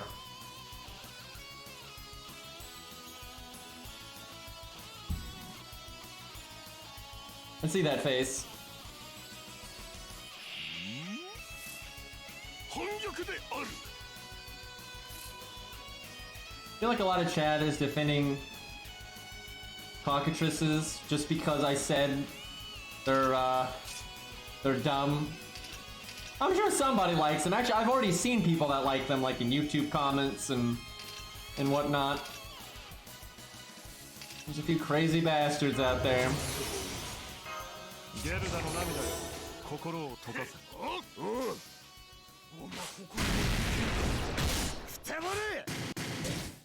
Q's not banned, it's just we leveled Proto-Q first and we generally use him more.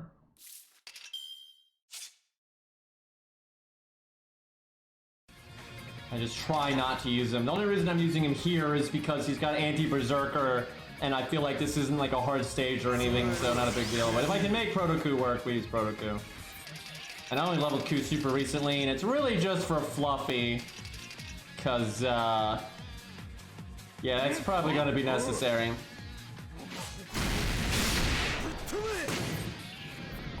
Yeah, we literally leveled Q like just a couple days ago. I don't think we've actually used him for anything serious.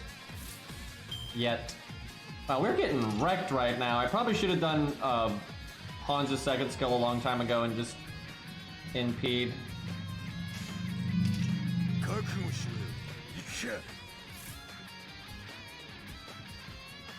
Don't really want to crit here, but fuck it.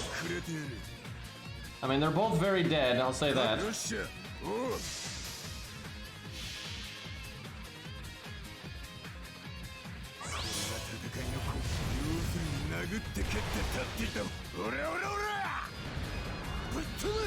We dumb things gotta stick together.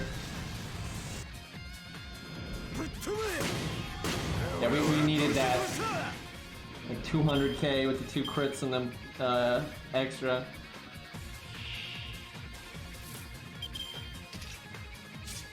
Alright, that's not so bad.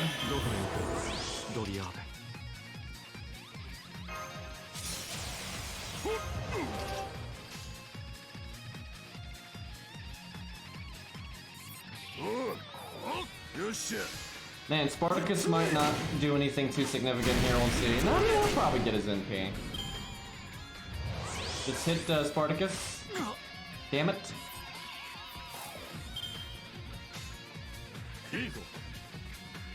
Part of me wanted to do the Hans Brave Chain.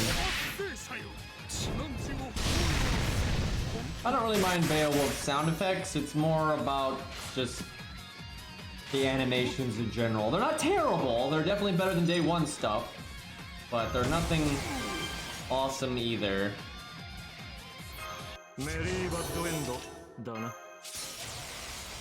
My main beef with him is just the whole cargo pants thing.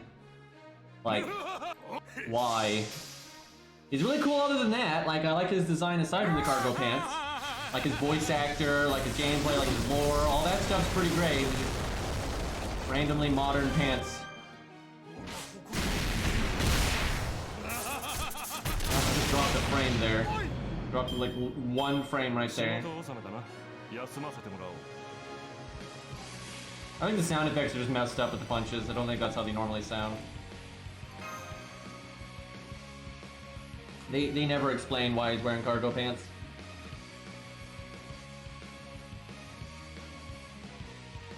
He needs modern pants to carry all of the nickels. He does have big pockets.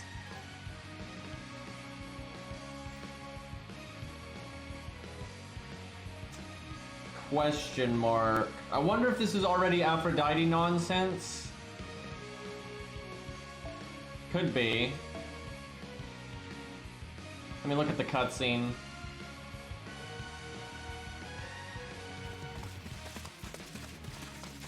We're definitely getting to that part of the story.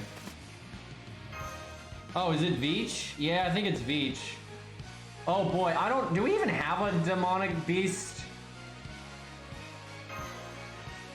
I don't think we do. We might have to... One of the easiest ways to beat this is summoning Tamcat, but we won't go quite that far. But, yeah, we're probably gonna have to summon something. Yeah, we do have Asterios. Yeah, Tamcat is just the ultimate fuck you to this boss. So she gets all those Tam bonuses, and then she doesn't get the Berserker drawback, and then Tamcat is just so strong because of that. You know, we could mess around with Burgess. I've never used her here, actually, because she didn't exist back then. And obviously you can just beat this with like Enkidu or Tam or whatever. But, yeah, I feel like Burgess is disgusting here, but I wouldn't mind seeing it just because I do like Burgess. And, alright, that's fine. Let's see. We'll do that. She's still pretty new and whatnot. Let me give her command codes and stuff. Shut up, Da Vinci. Okay, command codes. Trying to remember how this fight works. Oh god, Burgess has buff removal. I was about to say the one thing is the buff removal, and if you're in a solo, you normally can't do that. But Burgess just has buff removal on her own, and a lot of it. So, big oof there. I think there's definitely some kind of debuff, I just don't remember what. Like, it's been a long time since I've done this. We'll go with, pretty safe stuff, though, I think. Maybe heal boost on Buster. Always fun. I'll do a debuff clear just to be safe. I think there was like maybe I'll do the mirror, because I'm not sure, but I kind of feel like there was a chance for you to get stunned or something.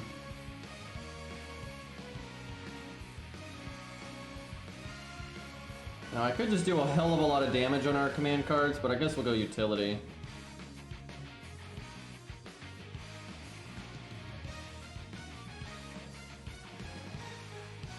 We'll go Merlin on Art.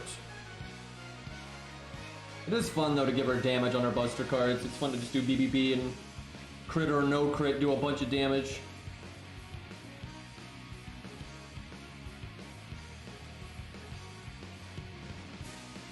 Alright, I gave her, like, generic utility safe picks. Because when in doubt, that's a good way to go. We could also try out the Burgess command or CE on her, just to see it. But it's not leveled up enough for me to think it's worth it. But at some point I do want to do that. I'm kind of curious how much survivability you can get going that way. Alright, I don't think I actually have her slotted right now. Let's see. Yeah, she's not slotted. Okay, there we go. Oh look, that slot already had Golden Sumo in it. How about that? Fate pointing me in the right direction. Enkidu is so disgusting here because, she threat to humanity, so it's just big boom. Oh, she's not a threat? I think she's just divine. I don't remember. I know you can solo it because I've done it before. It might just be the divinity. I don't know, I thought she had threat to humanity, but she might not. She's also technically not a beast here, but, either way, he can murder her, so it doesn't matter too much. I think the boss is AoE, so I don't know if we actually... We need units that just die easy. Let's see, Spartacus has 1,500... 1,400...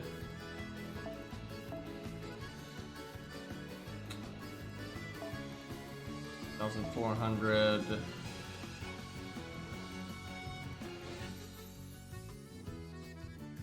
I guess Blood Axe is good enough. And then probably a taunt just so the turn gets canceled. Oh yeah, she does the thing I remember. Or was that later? I think she does like the crit thing. Something like that. And the crit becomes single target. Wait a minute. I gotta think about this then. Because then she'll kill the taunt. Yeah, I think she does the crit thing and then that single target. I think we might want Qin Gong, but this account doesn't have MLB K-Scope, and I don't have enough Ku coins. I don't have Qin Gong coins to get his passive, I don't think. Could just do double taunt and hope for the best.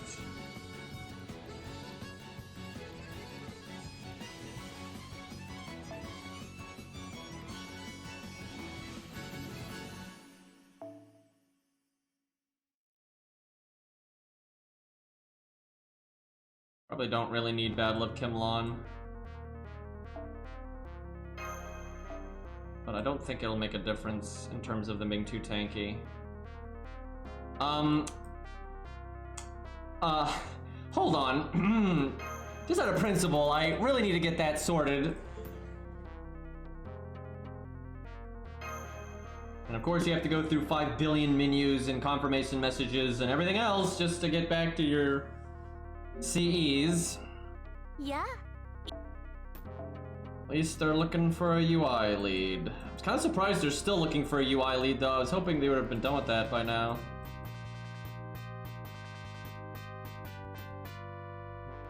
I'm gonna see if I've got enough of that Sakura CE to limit break it.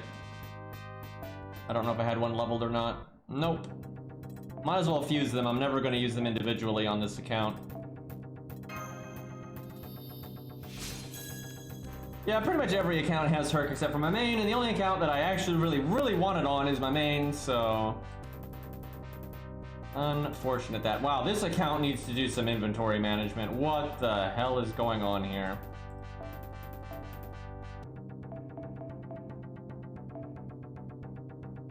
Oh, I actually don't want to feed the 15 one because it'll transfer the XP, and I don't want that much HP.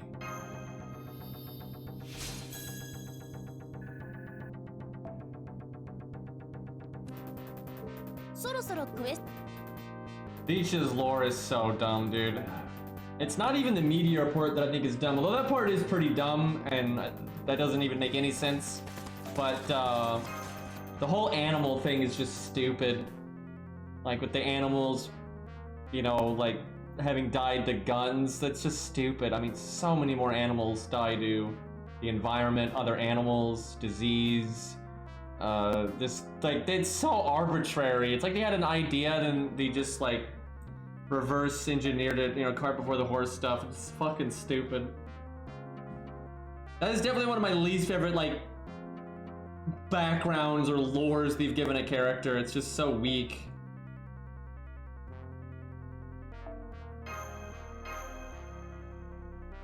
I guess Atlas. Alright, let's see what Burgess can do here. Probably a lot.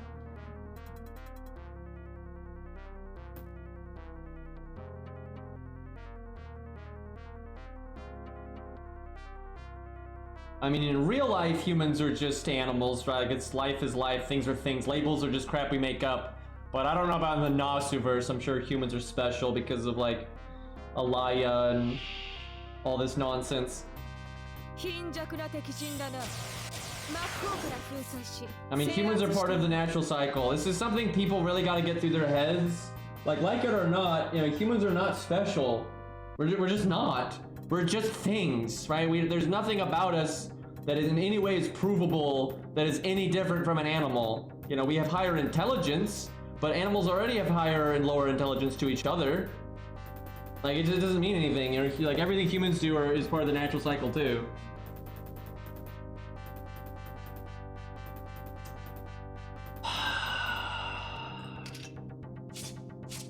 This game, dude. It's fucking game. Yeah, I'm gonna double taunt and see how that works out for me. Don't worry, guys. George, though, he's got that star gem going on. See, Burgess could have removed that invulnerability. Bus could have removed the NP buff. So, sacrificing one of your taunts with Qin Gong is really good here, because then she doesn't get the attack up. Thankfully, Burgess can remove it. We'll just suck up the attack down for now.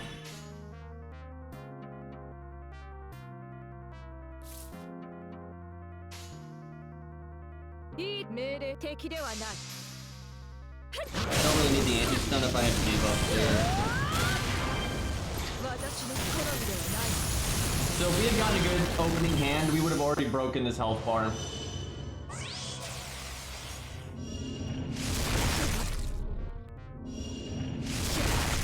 I hate when you get a hand that bad. Like, I don't mind when it's like, you know, not like meta. You're like, oh, you didn't get a brave chain, right? Because it's not reliable that you're going to get a brave chain. But I hate when you get a hand that's just like nothing. Do that one first to get rid of the attack down. Actually, it applies before damage, so I might as well do this one. So the 20% crit stays.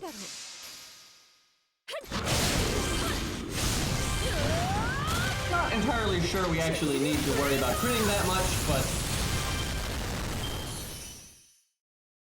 Guys, we have double anti-stun. Oh, she quick charges. Have to remember that. We just took way more damage than we needed to. That actually will probably get us killed.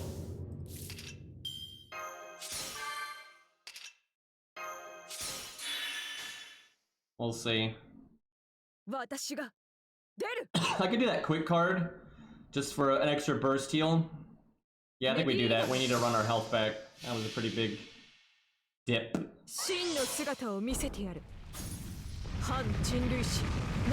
the heal from the NP though, and then we still get the heal from our second skill.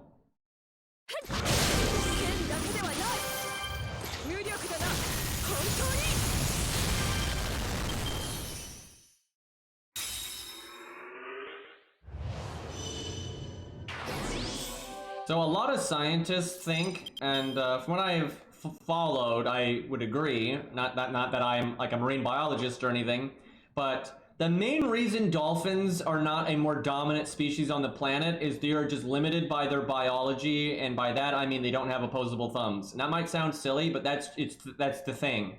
Like, what has really prevented them, like, because humans, you know, went from cavemen to where we are now. That development is insane. Even though we didn't mentally get that much smarter, it's more about standing on the shoulders of giants, blah, blah, blah, blah. You know, learning and passing knowledge on, and being able to interact with our environment in a very extreme way. One of the only reasons dolphins haven't been able to advance like we were, because they have the intelligence, you know, like, it's very comparable to where we were, you know, thousands and thousands of years ago. They actually have comparable intelligence, especially like where we were like 1 million years ago and crap like that, like our ancestors. But they can't interact with their environment like we can at all. Like, their vocal cords are more limited than ours, and their ability to interact with their environment is a lot more limited than ours. And then octopus is another one that's crazy smart, but what they're limited by is their lifespan. They don't live long enough to acquire a lot of wisdom. Now, some of them do, right? Some of them live a bit longer and just get more wisdom in a shorter period of time, but they don't live long enough generally to really get as smart as they could be. But yeah, there's a lot of animals that are really smart, but they don't have the right mixture of things that like humans have. Humans kind of won the lottery because we got higher intelligence like some, and again, some other animals do too, you know, dolphins, elephants, octopus and stuff, you know, they really have potential, and, you know, dolphins have language and things like that. Like, dolphins are smart as hell, but we have a much greater ability to interact with our environment and to use tools because of our hands, and to like, that's massive, and we're much better at passing on knowledge and things like that. And due to our lifespans and the way we develop, and because we start off, we develop so slowly, right? We start off very stupid and helpless, but we peak a lot higher. You know, we're able to learn as generations go on a lot better than most species. That's really the key to why humans have done so well, is because we're you know, really good on intelligence, and then we have like a good limbs and stuff to interact with our environment. Like, it really matters. Something as practical as just having thumbs is a big fucking deal. Crows are smart, but as far as I'm aware, they're not even close to the intelligence of, like, dolphins and such. I mean, they are smart, but I don't think they're up there with dolphins. Dolphins are smart as hell. Okay, well, we need to cast this stuff right away because we don't even have full health, so not a choice there. That might be an issue, though. We need to break the health bar, and we need to still have the buff removal thing, because she gains like guts and all kinds of annoying crap. I think her guts brings her back to like, okay, we could just, okay, never mind, just one turn health bar. Okay, well, we're definitely gonna have our buff removal, so yeah, she gets big heal. That guts is massive. I don't remember what it brings her back at exactly. I think it's either like 150 or higher. I think it's just really big. So you really want to remove it. Not gonna lie, this is pretty disgusting. The rate at which we are murdering. We didn't even play good. Like, we did not even play good because we forgot about the... What? What? Wait, we're not even... Veach, please! Veach, you got get up! Veach, you gotta get up! We didn't even touch our value. We never used invulnerability. None of that. We never even got close to our full potential there. And yeah, that's what us fucking up with the boss NPing there. Jesus Christ, that was not even close. That's probably the easiest unit to solo that with. Because we fucked up. Like, we fucked up. I don't know, Tamcat is pretty disgusting too. It wouldn't surprise me in the slightest if Tamcat could fuck up and still win. Because Tamcat doesn't take the Berserker damage anymore. And then Tams get a bonus there, and she's got so much survivability. The only thing about Tamcat, though, is she doesn't remove the buff, so you have to proc the guts and then kill her again, and Tamcat's strong enough to do that, but it'll take longer. So Burgess is probably one of the best ones for doing that. I imagine a lot of... 120 is just so broken in FGO that I figure a lot of things could do it really fast at 120. But again, because of the buff removal, Burgess is probably still ahead. Because a lot of the other units that are super good there, they're not going to remove the guts. And so even though they can still win, it's not like a problem for them to win, they're going to have to deal with the guts, wait a turn. Well, I don't know, there's probably some units that have so much damage that the NP proc the guts and then do their normal attacks after and then kill her, right? So yeah, there's probably a few other things that can go super quick there. A lot of times when Berserkers don't take the bonus damage, though, they're actually bad because they don't do their bonus damage either, but it doesn't matter with Tamcat because of the whole Tam thing, so... okay, that is Aphrodite right now. I'm not sure if this is the fight or not. I didn't look at the classes. Yeah, there's definitely some fights there that are some units I think that could pop the guts and then just keep going. And then I think the Lolly Dragon, I think she gets the Demonic Beast thing too. So she's in really good shape there. Pretty much all of the Lost Bolt crew do really well in the beach fights because none of them are considered human. Okay, yeah, this is the fight. God, you get so little control over the team here.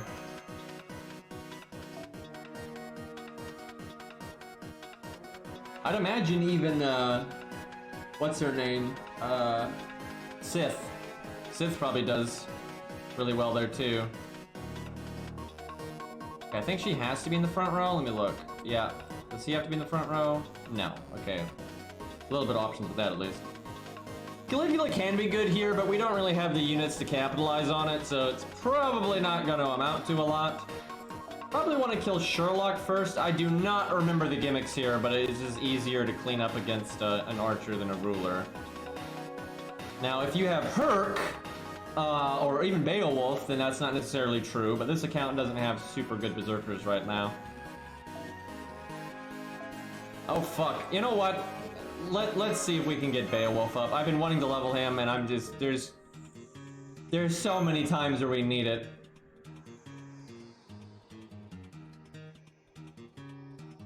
Caligula's NP can like cancel out Aphrodite's to an extent. That's what you do afterwards. That's how you're able to close in on her, just because of Caligula.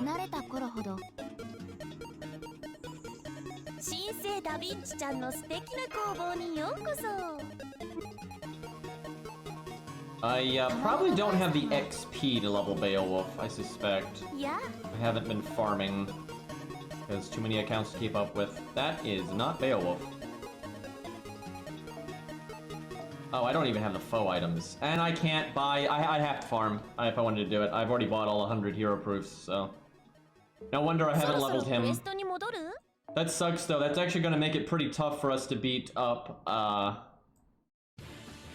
the Sherlock, that's the one. I was gonna say Moriarty, that's not right.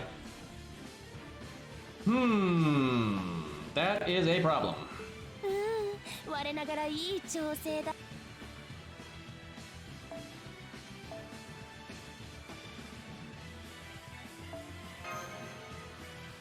We got the Caligula, but he has no attack stat from his CE, no foe items, etc, etc, so it's not ideal. Also, this account's not very good at enabling crits, because we don't have a star bomb thing. At least we're, and we don't have Mozart. I don't know why I got... Okay, so the co-op account doesn't have Mozart because he's banned, right? And in this account, we just specifically said we wouldn't level Mozart just because we always level Mozart and we want to do something different. So we have 2 accounts in a row now that don't have Mozart, and I hate it. I fucking hate it. I didn't even realize how much I liked using Mozart until I didn't have him, right? Like, he's just this universal, if you need to crit, you can crit no matter what, right? It's pretty good. And because they just buffed him, and now he also gives you a crit down, and there's been plenty of bosses where that's good. But I'm like, yeah, let's do 2 accounts in a row that don't have Mozart. It's awful. I fucking hate it. And those accounts also don't have Anniversary Blonde ready to go yet. They don't, neither of them have Star Bomb CEs. So all the things you could do to make up for not having Mozart, or that you could do for not having Mozart, we don't have, right? So fucking backwards. Yeah, I don't think we really have a good way of enabling Caligula. Maybe with her Star Absorb, we could do it with just Anniversary Blonde. I'm not sure that would be good enough, though. Do we Mashu Smashu? That's another way you could kind of fuck up a ruler. Can we have a prototype collab? Please? Like, pretty please? No, none of that. The stupid thing is, they're gonna do fragments, dude. They're gonna absolutely do fragments because that's got a finished book, right? It's got a beginning, middle, and end.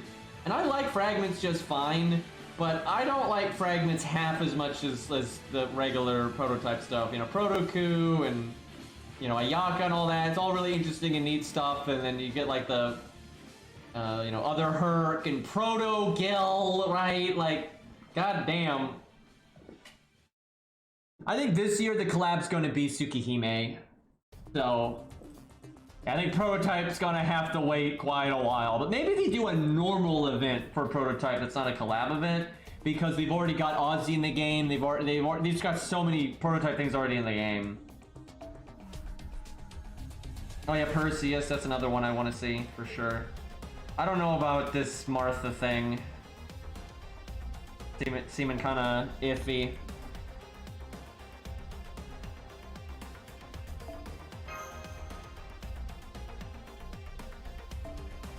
We just have very limited options for beating up a ruler.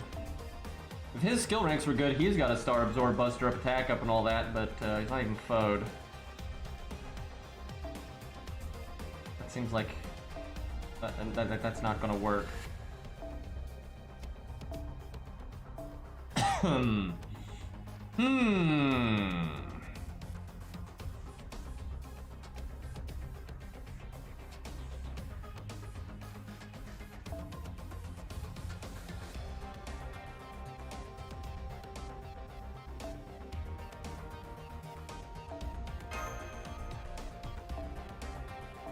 No. Nope. Nope. That's just stupid. We don't do that. 5,000 attack. Yeah, CE gives no attack and no foe items. This is only rank 8 as well.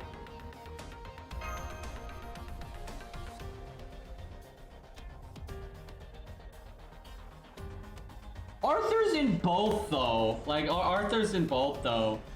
I do like Arash and Ozzy a lot. Like, I don't mind fragments at all. It's just, okay, I think you'll agree with me on this. That if they did a fragments collab, we're not going to get a lot of new information or new units. Because we already know everything that happens in fragments, and we already have, like, the entire cast of fragments, right? So it wouldn't mean a whole lot in FGO, where if we got regular prototype, you know, Proto-Gil is on the table now, right? All these, you know, animation update for Proto-Ku, right? Might get more stories, details about it. You know, Perseus, Proto-Herc, all these things, right? It's a lot more exciting than Frag. I like Fragments just fine though. It's like, it's fine. Like, it's totally, I like it more than, you know, Fate Stay Night and that kind of crap. It's just, it's kind of overshadowed by Prototype for me. It's like, I like Fragments, but I like regular Prototype more.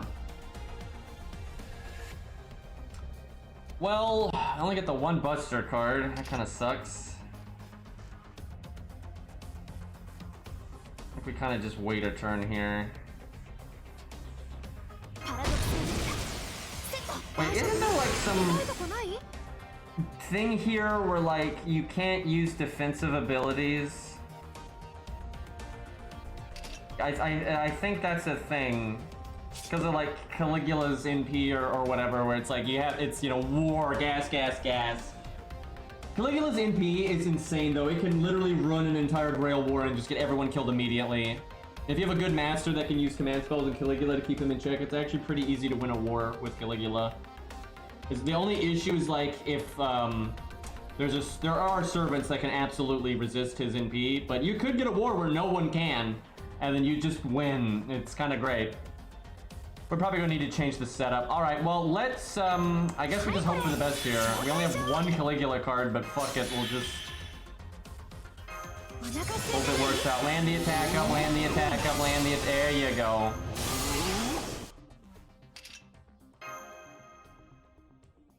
I mean, he's, I don't think he needs that Buster up.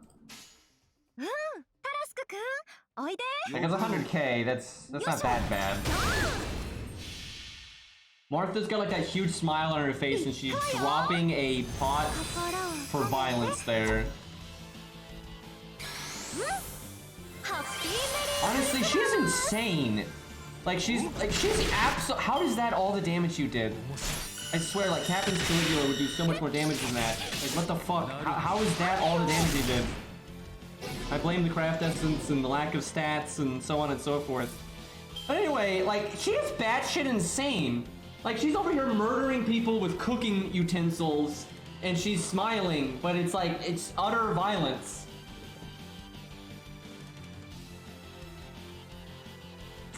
This is not good. Yeah, this setup's not gonna work. We're gonna need to change the back row dramatically. Or get a better opening hand. That would definitely help. If Caligula lives here, that'd be quite good. Don't think he has his NP buff yet, so no defense down. Please don't kill Mash.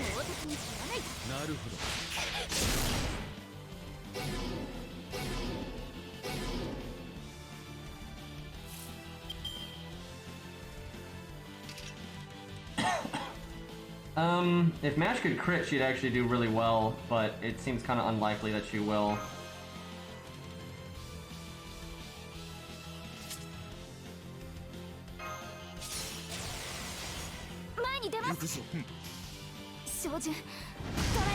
Dude, if she had crit there, it would have done the double damage to 26k, but then she had her crit buff. So that actually been huge, and I could have given her the Buster up. But we just don't have the stars for that kind of thing. What do you mean miss? Caligula, please! Well. Yeah, we're definitely gonna lose. We need to change the back row. We might need to cut Martha. I'm not sure though. Like, we're not even close to killing Sherlock. I don't know why I can never say Sherlock's name. Every time I go say Sherlock's name, I just have to stop and think about it like so much.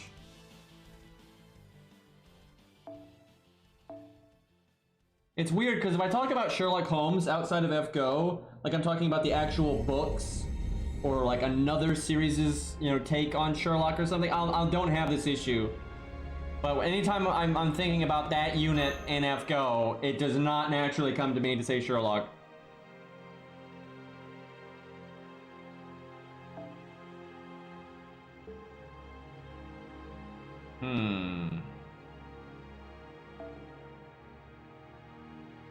I truly do not know what I can do here that's going to be good.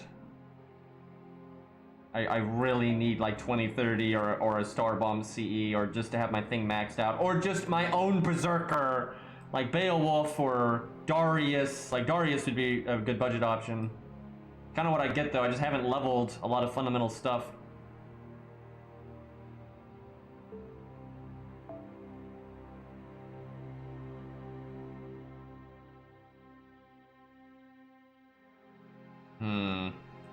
Yep, I need better options.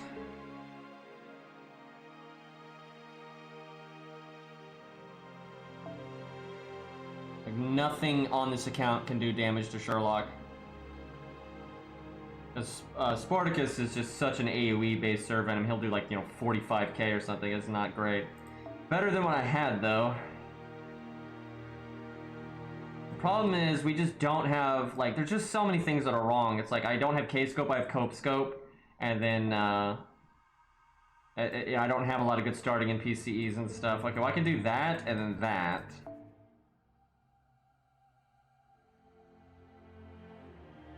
This is one of the only ways to have a defensive ability, right here. Like, this won't get stopped by the gimmick. I could give that to Mash, but I kind of want to hope for a lucky Mashu crit. If I just had a way to make more stars, we'd be looking good. I wonder if I could work in Hans. Hans is better in the long run if you want to get a Mash crit. Want to give the cat. Sucks, but I guess that. Also, I wish this was at least 9. Yep, I needed to prepare this account a bit more. I was a little cocky going into 5-2 already. I mean, we can certainly handle it, but it's not going to be as smooth as I would like. I actually saw someone else a while ago. Like, I almost never checked the FGO Reddit, but I randomly checked it, and I saw a post about someone saying how they really wished the Green Knight was in Lost Belt 6 because he would have really fit in, especially with the Morgan stuff, which I agree. And I was just shocked that someone else even thought of that. But yeah, there are other Green Knight fans out there. I mean, freaking the writer of Lord of the Rings, which is Tolkien, he was a big Green Knight fan actually, so. There are dozens of us. We know that was your alt, yeah. I would have brought up some different points if it was me. And I wouldn't have posted on my alt, I would have just posted it anyway. I doubt he was a viewer. I don't have that many viewers, let's be honest here. Let's not get egotistical. It's just, there are other Green Knight fans out there, and it's not even the first time. I mean, I've seen people talking about, Green Knight Legends and how to represent it better in Warhammer, for God's sakes. Like, Green Knight is in kind of a weird spot. He's more famous than, like, Bourse, right? Like, people know about the Green Knight, like, absolutely, because you've got, there's the movie, and Tolkien, like, really, Tolkien is, like, it's not, like, chat. If you meet someone, let's say you're in a restaurant or something, and you just strike up a conversation with a stranger, you're not going to be shocked if they're, like, a fan of Tolkien's work. This isn't some, like, revolutionary, like, wow, this person's so rare. You like the most famous fantasy author that has ever existed. Wow, like, wow, aren't you a unique snowflake, right? Like, it's not rare that people out there are big fans of Tolkien, and through that they learn of the Green Knight. or they're just fans of Arthurian legend. Same thing. Wow, you're a fan of one of the most popular medieval legends that has ever actually no, the most popular medieval legend that has ever existed, and you actually decided to look into it more than just King Arthur and Lancelot. That's not weird, right? That's not an uncommon thing, right? So people just knowing of the Green Knight through Arthurian legends, that's not weird. People learning of it through Tolkien, that's not weird. You know, so people know of him, right? Like, yeah, it's absolutely not on the level of like Morgan, Arthur, Merlin, right? Of course not. But he's well ahead of things like, you know, Boris or, you know, fucking Say, even Caligula, I would say, right? Like, most people don't know about Caligula, and if they do, they just know it was like Nero's crazy uncle, right? Like, Green Knight's just kind of in that kind of weird middle area where he's definitely, you gotta be more, you know, interested in history to know about him, or interested in Arthurian legend to know about him. But yeah, it's not rare that people like that are out there, where there's definitely more niche stuff in FGO or in other works and such.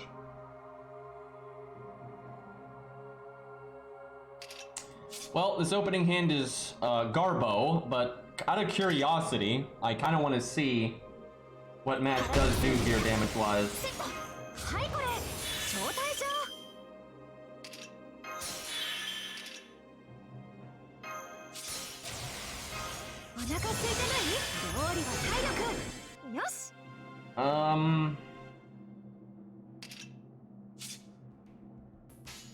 What's the turn order? The most damage for the Buster card specifically would actually be this, the NP, and then Mashu Smashu, because you get the first card Buster bonus and the other attack up. But the Art Crit will still do some damage. I just don't know how much. Well, let's see what happens. We'll have faith in the Buster card. I don't think we should, but we will.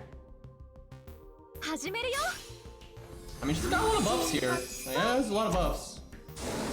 The defense downs too. Her luck is not divine, unfortunately. Damn, almost right on the money. Jaw coming in here with the clairvoyance. That was almost like exactly the health bar damage there.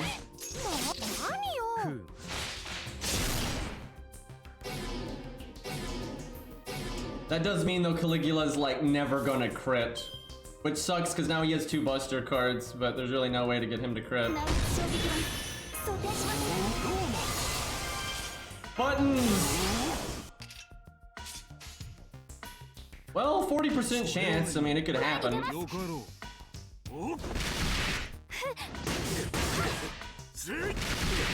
Damn, if that had crit, dude. Oh man, that would have been awesome. We don't deserve it though. Like that was, we did not have enough start. Like we had like 20-30 on somebody, then maybe you could have gotten that more legit. But yeah, that would have just been bullshit if we had gotten that. Yep, same Caligula, it's a rare thing.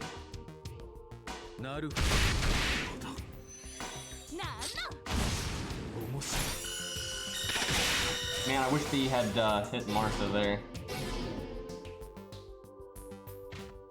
Martha's pretty useless. She's great to cycle. She has great upfront value, but then she just falls off like a rock. And she doesn't need to be present for any of her buffs to persist and such, like Miyu does. So yeah, it's kind of good if she dies, depending on the setup. But oh yeah, you can actually get guts. Kind of a unique effect like that.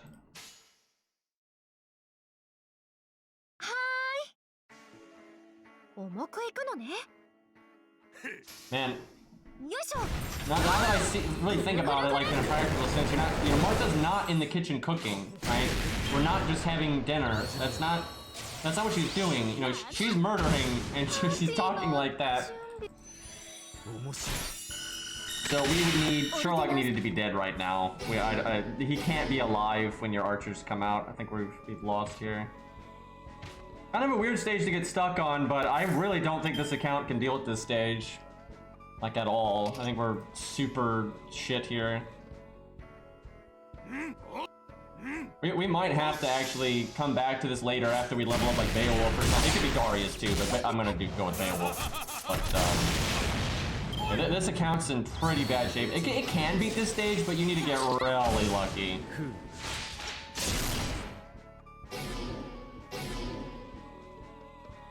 I guess George is still okay here just for the taunt, because if she NPs David, we're super dead.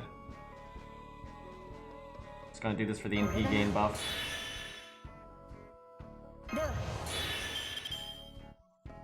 Guess I do this for the heal.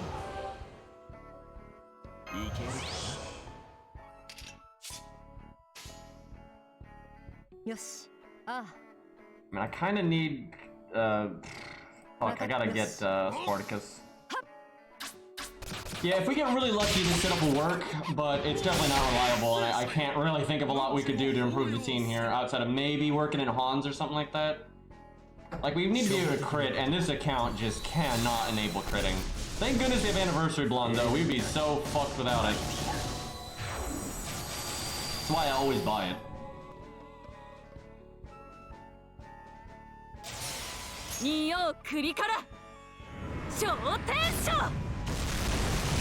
Well, we super lose. That was the worst target that she could have NP'd. He was our only chance of like doing anything here.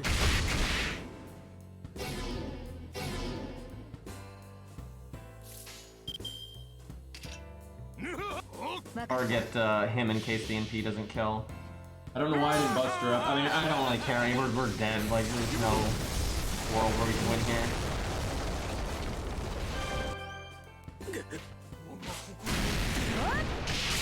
She'd have to like only attack Spartacus here, and even then I think we're fucked. I mean, she actually has to target switch, so. Like, we need Spartacus to die and not her, so then we could give her guts. But, yeah, it's just over.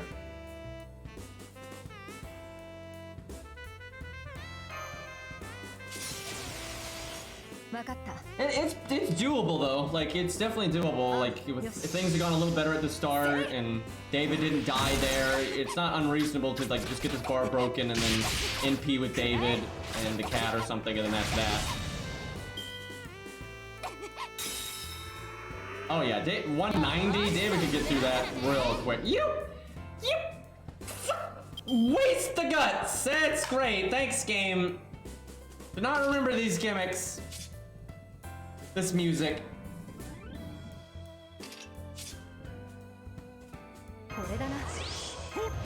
It's all ogre now.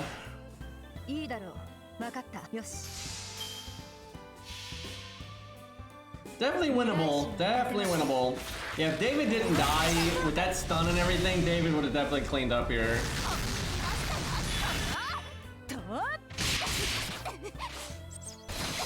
Now, we had a chance if we had just known about the stun and guts now. Because, yeah, 51 stars. She could probably do 100k. It'd be close, but she could probably do 100k. We'll give another go or two, but, this is pretty nasty. We could work in a taunt instead of... I'm trying to think if a taunt would be better than the cat and to just make sure David lives. I don't know. I honestly don't know. We'll keep it as it is and see what happens. We could also get lucky and not need to do the star bomb on the first turn and save it. Like if Nash only got the one card and could crit with just the star bomb from isn't Christmas Martha's stars and star absorb tied to the rank, or is it just the star absorb that's tied to the rank? I know her star absorb goes up with the rank, but I can't remember if the star bomb is tied to that or not. Like the number of stars that she makes. More star absorb would be good though, just to funnel the... Okay, well this is just a bad hand. Well... 60-30, I think we still gotta do the thing. Holy shit! Holy shit, we gotta get our Mystic Code up, man. Like, it only makes 17 stars right now. That is, like, jeez, that's bad.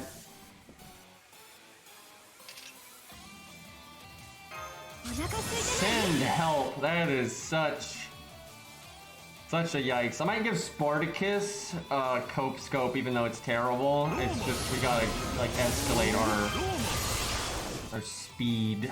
大丈夫？痛いとこない？パラドクスエビだ。張り切っちゃうぞ。 I look weird doing it that way, but for real, the first card buster bonus is better than not. 始めるよ。 Man, I need to. His damage is not great here. Like normal Caligula can really fuck him up, but this Caligula is not that good at doing big damage. Yeah, I think Nash is better to go first, honestly. Really? You just gonna only attack Caligula and instantly murder the guy? Okay, that's GG. Like we haven't even broken the first health bar, and what little resources we have left would just go into breaking a bar that we could have already broken. Alright, I think I'm gonna wrap up there. It's beatable, but I don't want to beat it like this. I don't want to beat it with just getting good RNG. I'd rather like level up Beowulf. I want to level up Beowulf and just do it, because he'll be so much more reliable. He's got Guts, he's got Star Absorb, he's got Star Bomb. That it'll be so much better. And I like beating things, you know, more legit if I can. I don't want to just roll the dice. So yeah, we'll wrap it up there. Probably no bonus stream today, just because I'm coughing quite a bit and everything, so I kind of just want to relax. But we'll probably play Dark Souls 1 tomorrow. But I've been putting that off, and I kind of want to play more of that. But thank you guys for hanging out. I know it was a little short, but we got Demeter. That was the real big one we wanted to get past, so I'm glad to get that over with. Let's see if we got anybody we want to raid here. What do we got? Oh, we'll raid Sharquado. There we go. He's playing some FGO. Alright, lads. Yeah, I'll see y'all tomorrow. And we'll definitely play some Dark Souls 1. Been looking forward to that. And yeah, I will see you then, and take care.